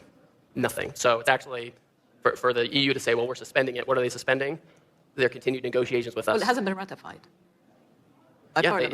For example, when we made the trade deal with the Europeans, shortly thereafter, we modified our tariffs to be much lower. We cut them a deal on autos that other people don't have. We cut them a deal on other products other people don't have. The Europeans have not lowered a single tariff for us. They have their process. I understand they have their process. My point is, it actually doesn't change the status quo of outcomes, which is what we're focused on. Now, does it complicate negotiations? The Europeans have said that it does, so I trust them. They know their situation better than I do. I'm always open to having silos and compartmentalizing. I understand the Europeans feel differently. I've had communications with our counterparts. I'll see Maros Šefčovič this week. We'll have further discussions. Listen, I operate in the real world, right? I know the kind of effect this has had on the European view of the United States and the trade agreement. If the Europeans have decided that they're going to loop the trade agreement into Greenland, and they'll come back and say, well, no, you looped the trade agreement into this. The reality is, if you look at the trade agreement as drafted, the joint statement, It doesn't solve every problem, nor was it intended to. There are things that are not addressed in the trade agreement. It doesn't fix all of the agricultural issues we have with Europe. Some of them it does. It doesn't fix the regulatory issues, which are hugely problematic. It doesn't fix pharmaceutical price. There are all kinds of things it doesn't fix. And so the idea that somehow this was a comprehensive trade agreement, that was never the idea. So we can have different things going on at the same time, and I think we have to. So let's just... It just like completely breaks the European brain to suggest that we might do like a unilateral or a bilateral agreement on some things here, and we roll forward with that, and then as other issues come up, then we negotiate on those, and then as new issues come up, we negotiate on those as well. This is just completely shatters the European mind. They're like, but wait, we didn't do like a big ceremonial, like formal thing with a massive production and lots of fancy titles and lifting our pinky up as we drink from our fancy glasses and do one big, gigantic, glorious thing that loops every possible subject into within its bounds. If it doesn't fit that, then all of a sudden we just can't even comprehend it. We don't know what's happening. And all we can do is just like shit and piss all over ourselves. Look at this from their perspective for a sec. If there is a trade agreement between two countries, then, and tariffs can be imposed for other purposes, then what is the value of this trade agreement? I mean, don't you worry that the negotiations that you are conducting...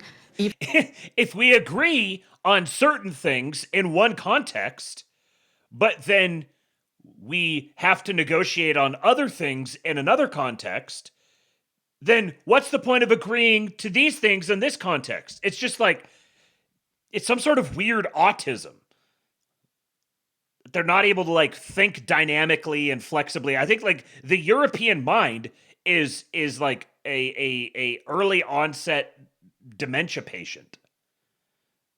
Even if you sign agreements, what is the worthiness of these agreements if you can have tariffs beyond the agreements? Yeah, I mean, I think when you have a trade agreement, and if something happens outside the bounds of that trade agreement, like this, countries have a decision to make, and they're going to base it on their domestic politics, on what they think they need to do. And part of what I've been discussing this whole time is that trade should be focused on national interests, and that we shouldn't be bound to agreements that tie our hands. And so if the Europeans have decided, we're not going to be bound to this, we think it ties our hands, we're going to do something else, that's a European choice. I don't agree with them, right? I think we can compartmentalize. If they feel differently, then that's their national interest, fine, but then they enter into a world where the escalation you're talking about can happen, right? Listen, I'm a realist. I live in a realist world. If the Europeans decide to roll everything together into a trade agreement that by its terms was limited to some of the most important issues, that's a sovereign decision for them. So what you believe in, you mentioned the word compartmentalize. So you think that you can have these agreements, and then if something happens beyond that, then you have to address it completely differently. Well, I think you That's can. a completely different basis. I mean, listen, things have... Compartmentalize. So you mean you think that you can have agreements on one thing and then address a different thing separately? How does that work? Like, how do these people tie their own shoes? Have always happened. Take the Japanese, for example, okay? We've always had great relations with the Japanese. We've had a good security relationship. But in the 80s, we had a trade war with the Japanese, right? And we ended up taking strong trade measures. But they were really compartmentalized, and so were we. I'm not saying it's easy. And again, I'm being realistic. I'm not pretending that it's easy for the Europeans to do this. It's clearly not. But there is a history of doing this. When we have a trade dispute at the WTO or something, that's an isolated dispute. When we do anti-dumping countervailing duties, that's an isolated dispute. I mean, it is part and parcel of trade. I mean, it gets this idea, there's this suggestion that somehow we can get to a spot where everything is perfect and working, and it's just not. There are always going to be issues. You should negotiate deals that address the issues as best as they can. That's what you should do. And then you have other issues that happen, you have to deal with them as they come. I mean, until we get to the point where Europe has eliminated all of its digital trade issues, India's taken all its tariffs down, China stopped subsidizing, then maybe we can all hold hands and sing the song of globalization together. But until then, we're going to have deals, we'll have setbacks, we'll go forward 2 steps. I mean, it's just the reality of the world we live in. What's interesting to me is that the US has sort of moved on to this new reality, but you are in the driving seat, and so you can drive that reality. And others who are, at the receiving end find it a lot more difficult to keep up or to find a strategy to deal with it. For them, this... Yes, this is exactly it. Europeans think that they can somehow drive any of this. No, you're not driving shit. Every single one of the European nations is a middle nation, a middle power. Every single one of them. European nations have sovereignty because it is bequeathed to them by the United States, by Russia. If Russia wanted to, Russia could yoink the sovereignty right away from a bunch of European nations right now. The only thing that might prevent them would be the United States.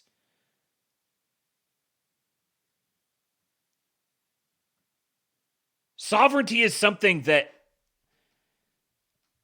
if you are a smaller, weaker power, by definition, you are only sovereign to the extent that you are allowed to be by the more powerful player. And these European nations just cannot accept the fact that they are not going to be treated as equals by the United States. And the longer it takes them to accept that, the worse things are going to be for them. Gondorian Patriot, which is just a fantastic name, by the way, says the Euros are in a stage of absolute bureaucracy similar to the excesses of absolute monarchy in the early modern period. Both lack the energetic vitalism of the warrior kings who created those nations in the first place. The U.S. is the only nation left that has warrior king energy. So true. This is just chaos. Well, for us, we're catching up for years where we allowed extremely non-reciprocal relationships. For us, our actions on the trade side are largely defensive. We have this massive trade deficit, which you'll have some people say trade deficits don't matter. And I guess if you're a multinational corporation, they probably don't matter to you because you're making money on either side of the border. What do you care? But if you're like an auto worker in Ohio or you're a HVAC equipment manufacturer in Michigan, deficits matter to you because it represents a consumption, production that could have been produced in the United States for consumption there. So it matters. And I would say that for us, as we try to rectify this deficit that's been going on for some time, every dollar of the deficit represents a dollar of value that was not produced in the United States. Time and really exploded by 40% in the last 5 years. These are defensive measures. I mean, that's why I kind of went through the history so everyone can understand. We've had deficits before, and we've taken action before. We've had imbalances before, we've taken action before. There are times when we've been the ones with the surplus, and countries have taken action. So you've talked in the past about the need to secure supply chains, and we saw China choking off the supply of several rare earths earlier this year. Does their control of this supply chain limit how you approach China? Because this is an ongoing negotiation. Well, I think it makes us realistic about it. Even in a world where we weren't dependent on China for its supply chain, President Trump would want to have a constructive economic relationship with them. Certainly. I will say that when the Chinese come in and say, we're going to control the world's supply chain for rare earth minerals, you have to have a conversation with the Chinese about why that's the case and what can be done to have that flow coming, right? And you know that we did a deal where we lowered our tariffs a little bit. They're still subject to about an average 45 or 35% tariff, somewhere thereabouts. So does it limit it? I don't know if that's how I would say it. We want to have a good relationship with the Chinese. It complicates it, right? I mean, we know that if they want to escalate, they can escalate. We could escalate too if we wanted. We have all kinds of things that the Chinese need. It's not really in the interest of the United States to escalate to have a giant trade war that can result in cutting off rare earths, nor us cutting off things we sell into China. You seem to often in the behavior of the administration to think that China is so powerful that you really need to manage this relationship. But when it comes to Europe, you're a lot more, you're more willing to push Europe. Is it because you see Europe as being much weaker than China? Because Europe is your ally. So this here is actually, I think, a kind of an interesting question. Because the administration definitely does have a different posture with respect to China than they do to Europe. And in a certain sense, you could see it as more hostile. I think it's more like they're playing hardball with Europe more rhetorically, because they're like, we're asking you to actually uphold the values you claim that you hold, whereas the Chinese have never really claimed to hold any of these values. So there's a latent hypocrisy in the European geopolitical posture that deserves a good, stern ear boxing. I think the premise is just wrong because we have much higher tariffs on China. A lot of their investment doesn't come to the United States. We export control a lot of things. So, I mean, it's just to suggest that we're treating Europe more poorly than China is just out of line with the facts. I mean, we have been, since 2018, we've had very substantial tariffs on China. There have been export controls on China that they hate. There has been investment scrutiny that the Congress of the United States has stepped up. I mean, it's just, these are just things of a totally different nature. And it's also the case that the Europeans just chimp out whenever anybody tries to hold them to task on anything. They cannot, they've got, well, let me see, Pale Morning Dude up here said something related to this. He said they're living in the 1600s when they were something into of the world. I think it was supposed to be like kings of the world or something like that. Chat ran away from me. They can't come to terms with the fact that their little brother grew up and is bigger than them. Yes. So when they get held to account on anything, when they get asked to defend anything that they do, they just immediately chip out and start throwing shit around. Throw the toys out of the pram. I think for the United States, well, let me make one more point. Our trade deficit with the EU this year might end up, or for 2025, might end up being bigger than our trade deficit with China. We reduced that trade deficit with China by about 25% last year. So when it comes to imbalance, we have a huge imbalance with Europe. You've had huge access into the US market for many years. We've had limited access into Europe. You limit our agricultural imports, you limit our industrial imports, and you have a huge surplus with us. And it's not because Europe is particularly competitive. I know I'm here in Europe, and I've spent a lot of time in Europe. I have children born here. I like Europe. But the reality is you're not competitive. Most of us here have read the Draghi report. We know you have bad energy policy. The fact that you have this massive surplus with the United States can't be due to competitiveness. You look this year at... You're not competitive. You have dying economies, and yet we treat you like you're hot shit. And notice he said earlier, he was like, we had this agreement. We have a trade agreement. And now the Europeans are like, oh, you're violating the trade agreement. And he's like, you guys haven't even started cooperating with the trade agreement. We agreed on it. We did our side of things. You haven't even reduced your tariffs. And we're actually on trajectory to now, us and China are starting to normalize together. And we're gonna have a larger deficit with Europe, and you don't even do anything.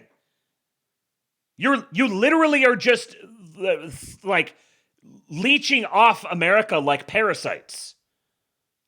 Not contributing anything. We would be just fine without you.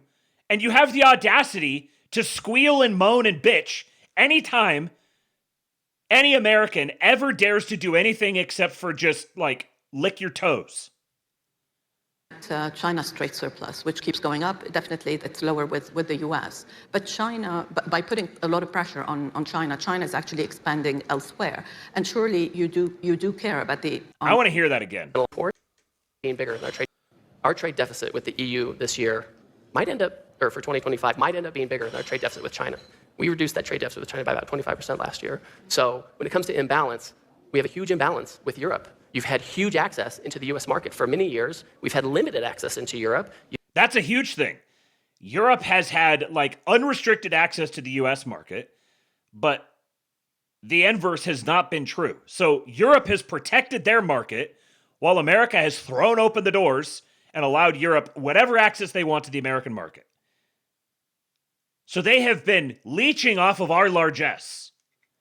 And now when we say, okay, we're going to start protecting our market, we're going to charge a market access fee to you to remedy some of these imbalances, they're like, oh, but our agreements! Oh, but this isn't fair! Oh, you can't treat us that way! What about equality? What about our sovereignty? Fuck your sovereignty. Defend it yourself. You limit our agricultural imports, you limit our industrial imports, and you have a huge surplus with us. And it's not because Europe is particularly competitive. I know I'm here in Europe, and I've spent a lot of time in Europe. I have children born here. I like Europe. But the reality is you're not competitive. Most of us here have read the Draghi report. You're not competitive. You are not competitive. We know you have bad energy policy. The fact that you have this massive surplus with the United States can't be due to competitiveness. You look this Which year. begs the question, what is it due to? It's not competitiveness. So what does it do to? Is it our the goodness of our hearts? Is it the evilness of your hearts? Are you taking advantage of us maliciously? Is this just just kind of like there's an inertia here? Things got set up this way, and there's just inertia, and we need to fix it.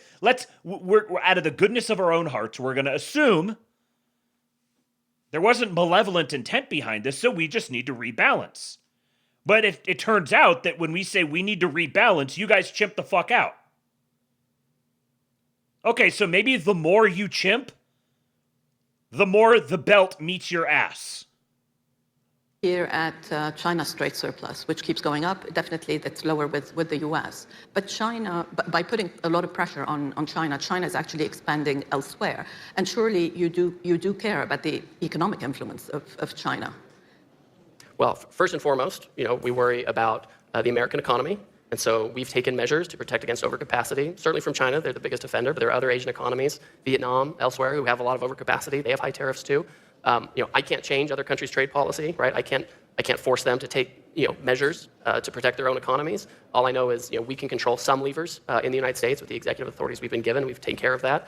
I remember in 2018 going to business representatives from a large Western European country, and we told them we're going to put tariffs on China to control for unfair trade practices and overcapacity. What are you going to do? And they said, we're going to out-innovate the Chinese. Now, I've met the Chinese, and they're becoming quite innovative. So I don't think that was the great policy. And now here we are, 8 years later.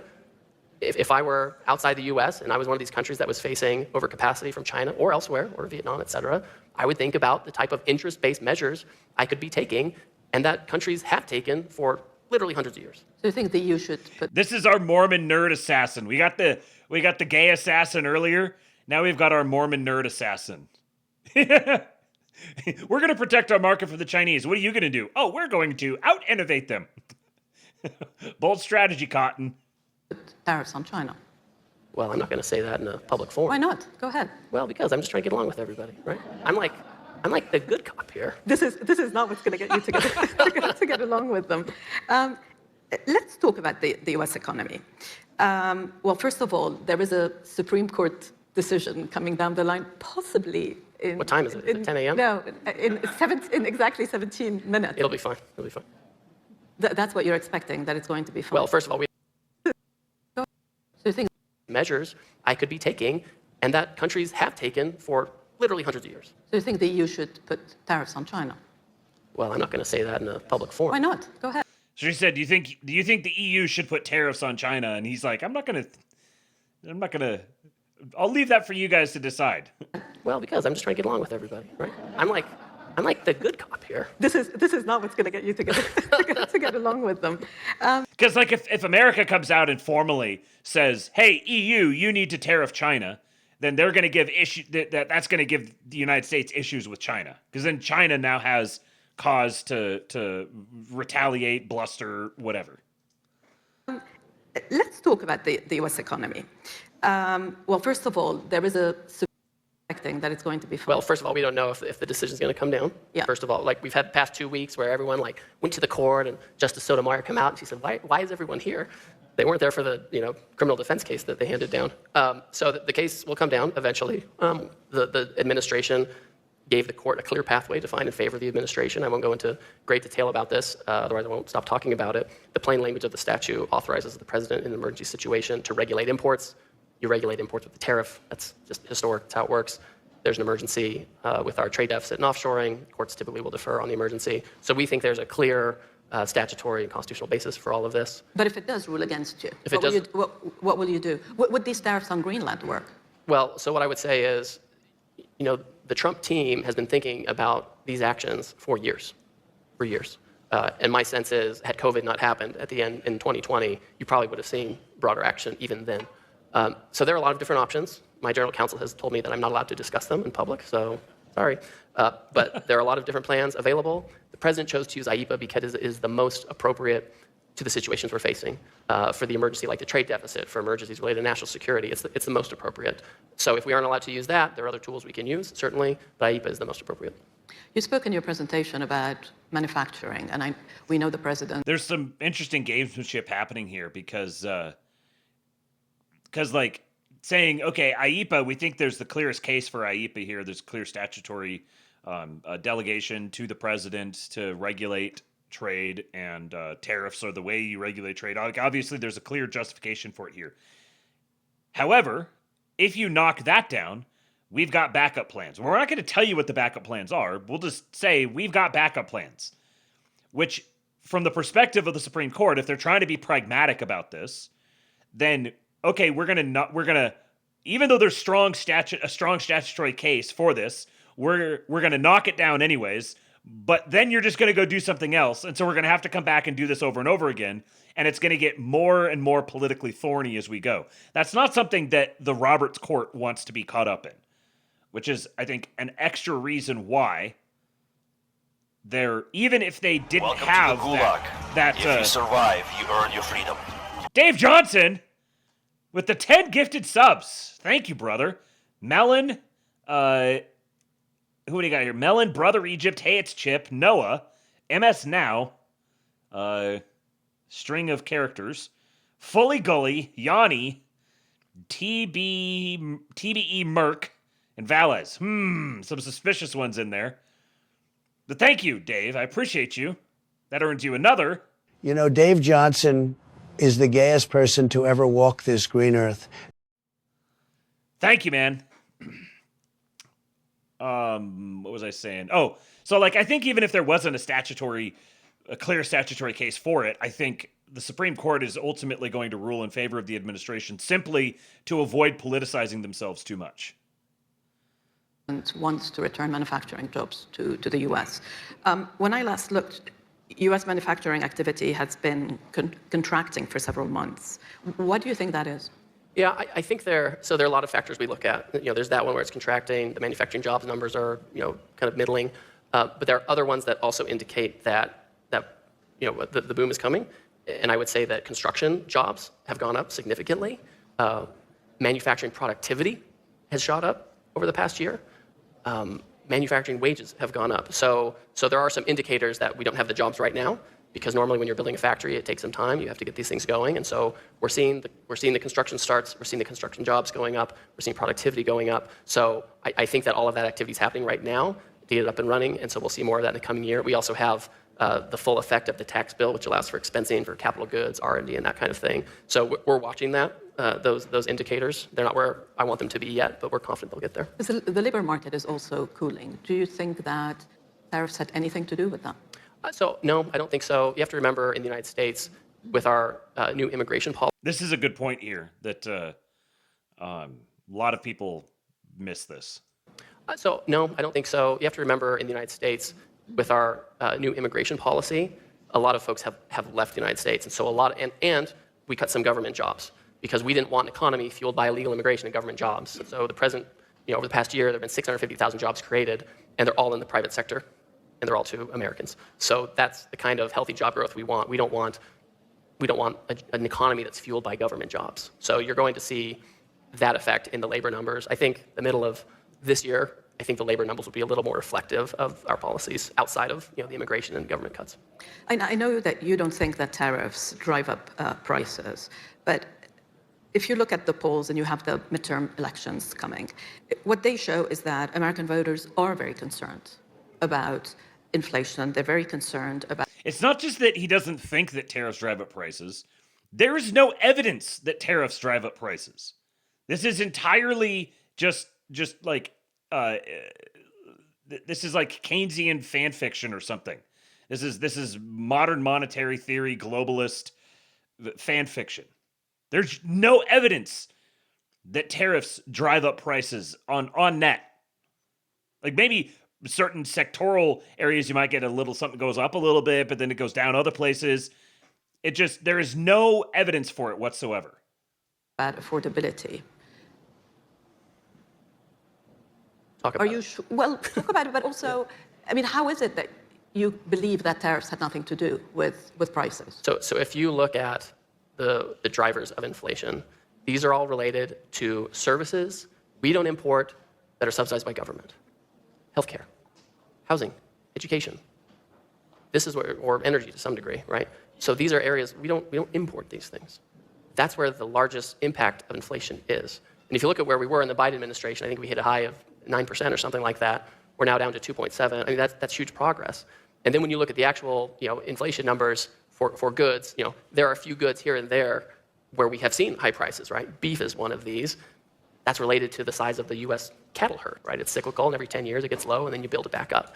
Things like coffee, like tariffs can't control a weather event in Brazil 18 months ago, which affects, commodity prices and downstream. So, can tariffs have an effect on price? Of course they can have an effect on price, but it's typically not an inflationary effect, right? You might get that if you have like a single supplier overseas and they have huge market power to raise the price. But most of these people overseas who are selling to the U.S. market want to keep that market share. And so they're competing, and so are all the people along the supply chain before it gets to the consumer to eat a portion of that. And so that's why we're not seeing overall inflation. You may see some price effects here and there for specific items. Yeah, Mellon says 9% on the cooked government inflation numbers is fucking insane. That's what they admitted. They admitted 9%. It is, yeah. Yeah, it's an insightful point. The dude is sharp. We have got some sharp characters in this administration. He's Hail Victory says completely hostile interview. He's handling himself well. Yeah, she's not a good questioner either. She's sort of like just saying things and waiting for him to pick it up and run with it. But he's got a clear, confident, delineated answer for every single thing she asks him, and these are insightful answers as well. Like the tariffs are going to cause high prices. Well, what are the things that people are really concerned about? They're concerned about healthcare. They're concerned about housing, energy prices. None of the things that people are most price sensitive about are things that get imported that are subject to tariffs. Obviously, pharmaceuticals is a part of healthcare, and those are imported. Some of them are. And then there's the actual components that are used to build the homes. But many of those things don't need to be imported necessarily. And that's kind of the whole point here. Some companies have told me that what they've done is absorb some of the cost of tariffs. And they don't want to immediately raise prices. So what they do is they raise them, little by little so that you don't notice. Are you seeing that? So no is the answer. I mean, you can cherry pick. You can go to a certain month and say, inflation went up for goods by 0.3%. But then I can find another one and I say, but durables goods went down by 4%. I mean, when you look at the overall trajectory of inflation, it's in check and going down. And importantly, when we talk about the growth that we're experiencing in the United States, it's not just about the prices. It's about wages. And wages are outpacing inflation, especially for blue-collar workers, especially for manufacturing jobs. Yes. When you look at the Biden administration, real wages went down by $3,000 over that administration. We're already up $1,300. We're only real wages went down by $3,000 over the course of the Biden administration, while inflation hit 9% officially admitted. No wonder nobody can afford anything. Year in. So we're trying to claw back out of this place where we were found, and the fact that wages are outpacing inflation is a really important part of the calculation when we look at the economic effects of our overall program. So do you think that the issue of affordability is going to have a big impact in the midterm? Listen, I think Americans are worried about affordability, and again, it's less focused on goods that we import. That we have huge supply. There's oversupply in the world for most goods. But we are concerned about healthcare, where it's subsidized by the government, so it goes up. Education, it's subsidized by the government, so it goes up. Energy, these are often state-run utilities that are poorly run in many cases, so it goes up. So all of these services that are subsidized by the government under schemes largely developed by Democrats, yeah, that's a concern. We'll take a couple of questions if you're happy, but I wanted to ask you, so prepare them. Yeah, it's a good point, Mellon. There's fatigue on the last administration caused this line because of Obama in the mind of millennials. He said that about Bush for 8 years straight. People glaze over when they hear that, but it's true. Right. I kind of grimace a little bit anytime I hear a member of the administration use that line, because they do use it a lot, but at the same time, it is true. So, yeah. But do you think that Congress has a role in tariff policy?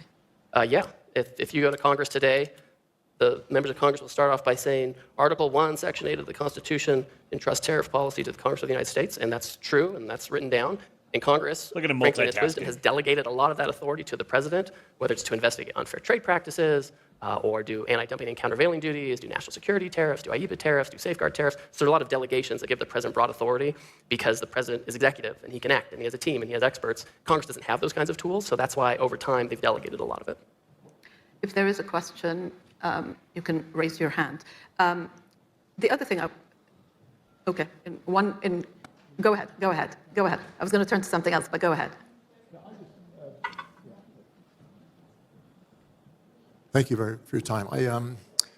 So as I understand it, just looking from the outside, President Trump was elected because of his superior ability to manage the economy, to sort of challenge the defense military industrial complex, and then protect the borders. And he doesn't seem to be polling too well with respect to the economy. He doesn't seem to be polling too well with respect to the military industrial complex. And it seems like he's not doing particularly well with respect to ICE, although he did very well in the beginning in terms of controlling the borders. So what do you think needs to happen to improve that over the remainder of his term?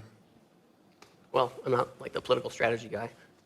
The reality is the policies that the president is implementing, whether it's domestic policies on immigration, which was a big reason why he was elected, external policies on trade and economics, another reason he was elected, energy policy, where we're pumping more oil than we ever have, and the price of gas is down lower than it's been since 2019. The president's essentially competing with himself now from the first term to have lower gas prices. So part of it is we need to make sure that we follow through on these policies.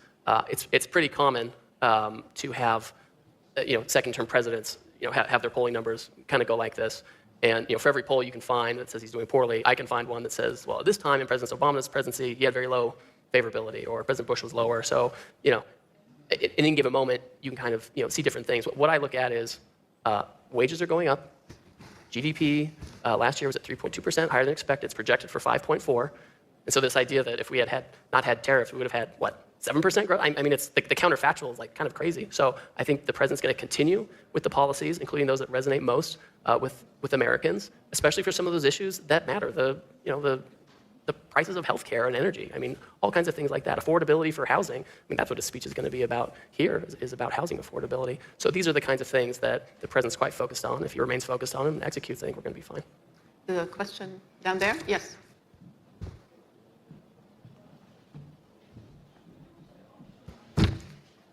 Hello, I'm a journalist, Alina Trabatoni. I wanted to ask you if you could comment on how the energy dynamics could change in terms of the European-American relationship with these latest developments. Also, given the lots of change, I mean, Europe is very dependent on the US for LNG and all the various developments that have taken place over the last couple of years on that front.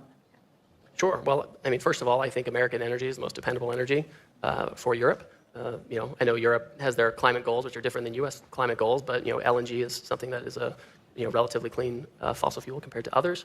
I think that Europe's continued reliance to some degree on Russian oil is just it's so dissonant to me, right? I mean, maybe this is how the Europeans feel when they hear the Trump people talk about things. But when I see the Europeans, coming to the wanting to come to the defense of Ukraine, but literally sending money to Russia, I just I can't even make that make sense in my own head. I mean, obviously the United States is always going to be a better source for LNG, et cetera. Obviously we have the Gulf and others. At the same time, Europe has rules in place, rules about methane, CSDDD, all these things that make it look like they're fighting really hard against getting LNG from other countries. So to me, it's a schizophrenic energy policy in Europe. In this instance, I credit the French for leaving those nuclear reactors on. I mean, good on them, right? I mean, I think that we have to use whatever energy makes the most sense for our country. I think that the United States will continue to be a great source for LNG for Europe and the world, and we are happy to work with Europe to find a way to supply them. Two more. If you're okay. Mr. Stu says, I fucking hate these people with a fiery passion. Now I understand Tom. Yeah. Where are my Luong Gooners at? Mr. Jonathan Hemingway had sent a tip, and it did not trigger the automation for some reason. I got to figure out why this is. I don't know why some of these do and don't work, but let me give you your the best I can do, the best notification for it I can do.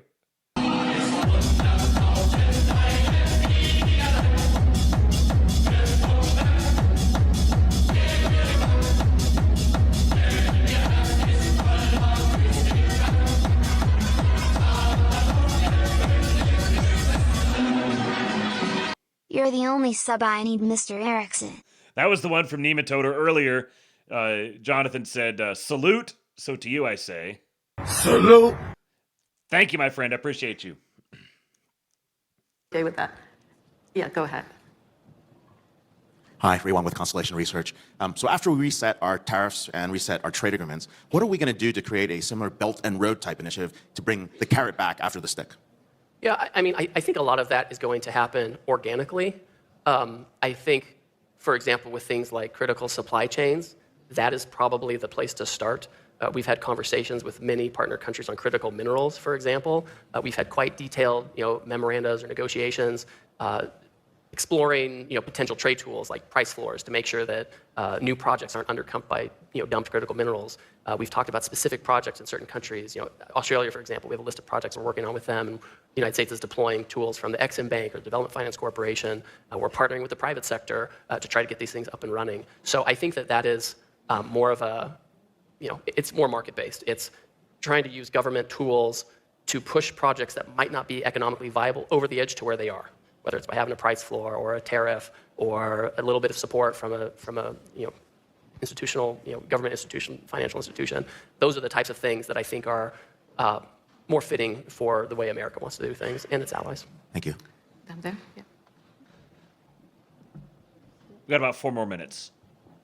Hi, Ambassador Gear. Nice to see you again. Last time you gave a great presentation at the Economic Club of New York last year. And my question today for you is that recently we have seen that Canada and China are re-engaging a very constructive way. And so from a standpoint of U.S. trade policy, does that raise any concerns? Thank you. Thanks. So when you look at the substance of that agreement, it's a fairly discrete trade, not unlike the kinds of trades other countries might do. A few years ago, Canada put a big tariff on Chinese electric vehicles of 100%. China retaliated, as they're wont to do, by cutting off canola oil going to China. Did you know that the word canola is like a made-up word? They said it's like oil from Canada. It's made from rapeseed oil, and that's like not an attractive kind of word, so they called it Canada oil canola. Anyway, things I've learned in the past week. So that's kind of a national interest type of trade they made. This is why you hear President Trump, when he's asked about it, what do you think? He said, well, it's in their national interest. Of course they're going to do that. I think there's a broader question, less about the substance of the immediate deal and more of, is this really a change in their orientation? The reality We're going to rapeseed oil you. is Canada's GDP is 75% dependent on the United States. Canada's geopolitical decisions are not the hinge on which history swings, right? They're still going to be... Just casually mogging them. Canada's geopolitical decisions are not the hinge upon which history swings. Oh, man. The reality is Canada's GDP is 75% dependent on the United States. Canada's geopolitical decisions are not the hinge on which history swings, right? There's still going to be a ton of trade between the U.S. and Canada. We have an agreement. We'll see how that goes. We're in the review period. Our own view is any trade with Canada needs to be in the American interest. And if they enter into agreements or negotiations with other countries that are against our interests, we'll account for that.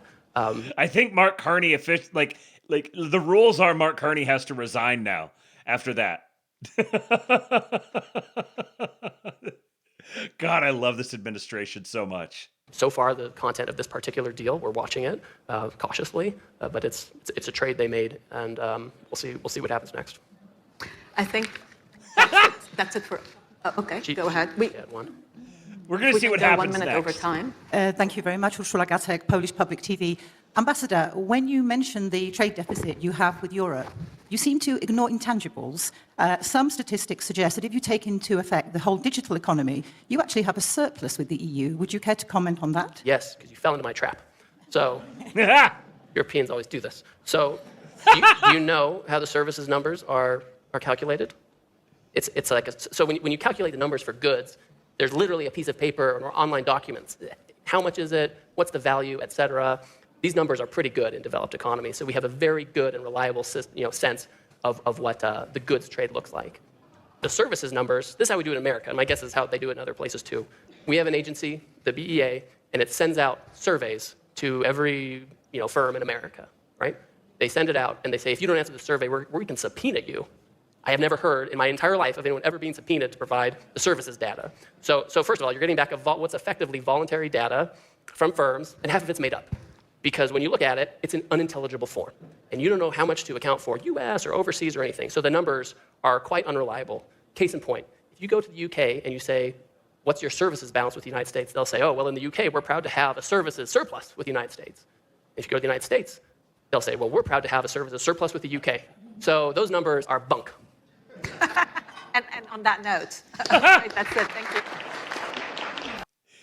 He just said, you're full of shit. You're full of shit, and we know it. Jameson Greer, ladies and gentlemen, the glorious Jameson Greer. Never in my life did I think that I was going to be passionate, excited by the United States Trade Representative. But in Donald Trump's America, glorious things happen every single day, particularly if you are a proud, true-sting patriot. Remember, the only acceptable political theory is complete undying loyalty to Donald Trump. And if you do not obey that command of the great patriot Doyle, then I've got bad news for you. You're Jewish.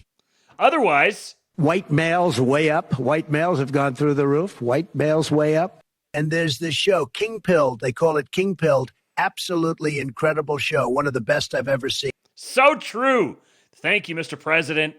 We appreciate you noticing us. And thank you to all of you guys for showing up for another great LABE. The U.S. Trade Representative, that's right. My president is going to rape Europe. That's exactly what's going to happen in real life. Go join the King Pill Discord, folks, kingpill.com. Make sure you download the EWBSX app and listen to EWBSX. And in particular, you need to make sure you download it so that you're aware of some very interesting changes coming soon. Some exciting new releases. I want to give you some clues, but no, I can't. I can't yet. Just stay tuned. Join the Discord or follow me on X at KingPilled or download the EWBSX app. Get yourself some white pills pumped into your little ear holes every day. And yeah, I will be back here tomorrow for another episode of the ASTROLABE. And stay safe, everyone. Stay warm. Don't freeze to death. Hopefully all of you guys retain your power and no accidents, no bad things happen to you. If you need any help with anything, if you need to get the word out on anything, then hit me up on X at RealKingPilled. I'm happy to signal boost anything that you guys need. Appreciate you for coming here and hanging out in the live chat. Make sure you share the show with everyone. Everyone you meet, tell them that they need to be a Labian. Go share the show. And yeah, I will be back here tomorrow. For now, I leave you with Hulk. When they took a shot at my hero, and they tried to kill the next president of the United States, enough was enough. And I said, let Trumpomania run wild, brother. Let Trumpomania rule again. Let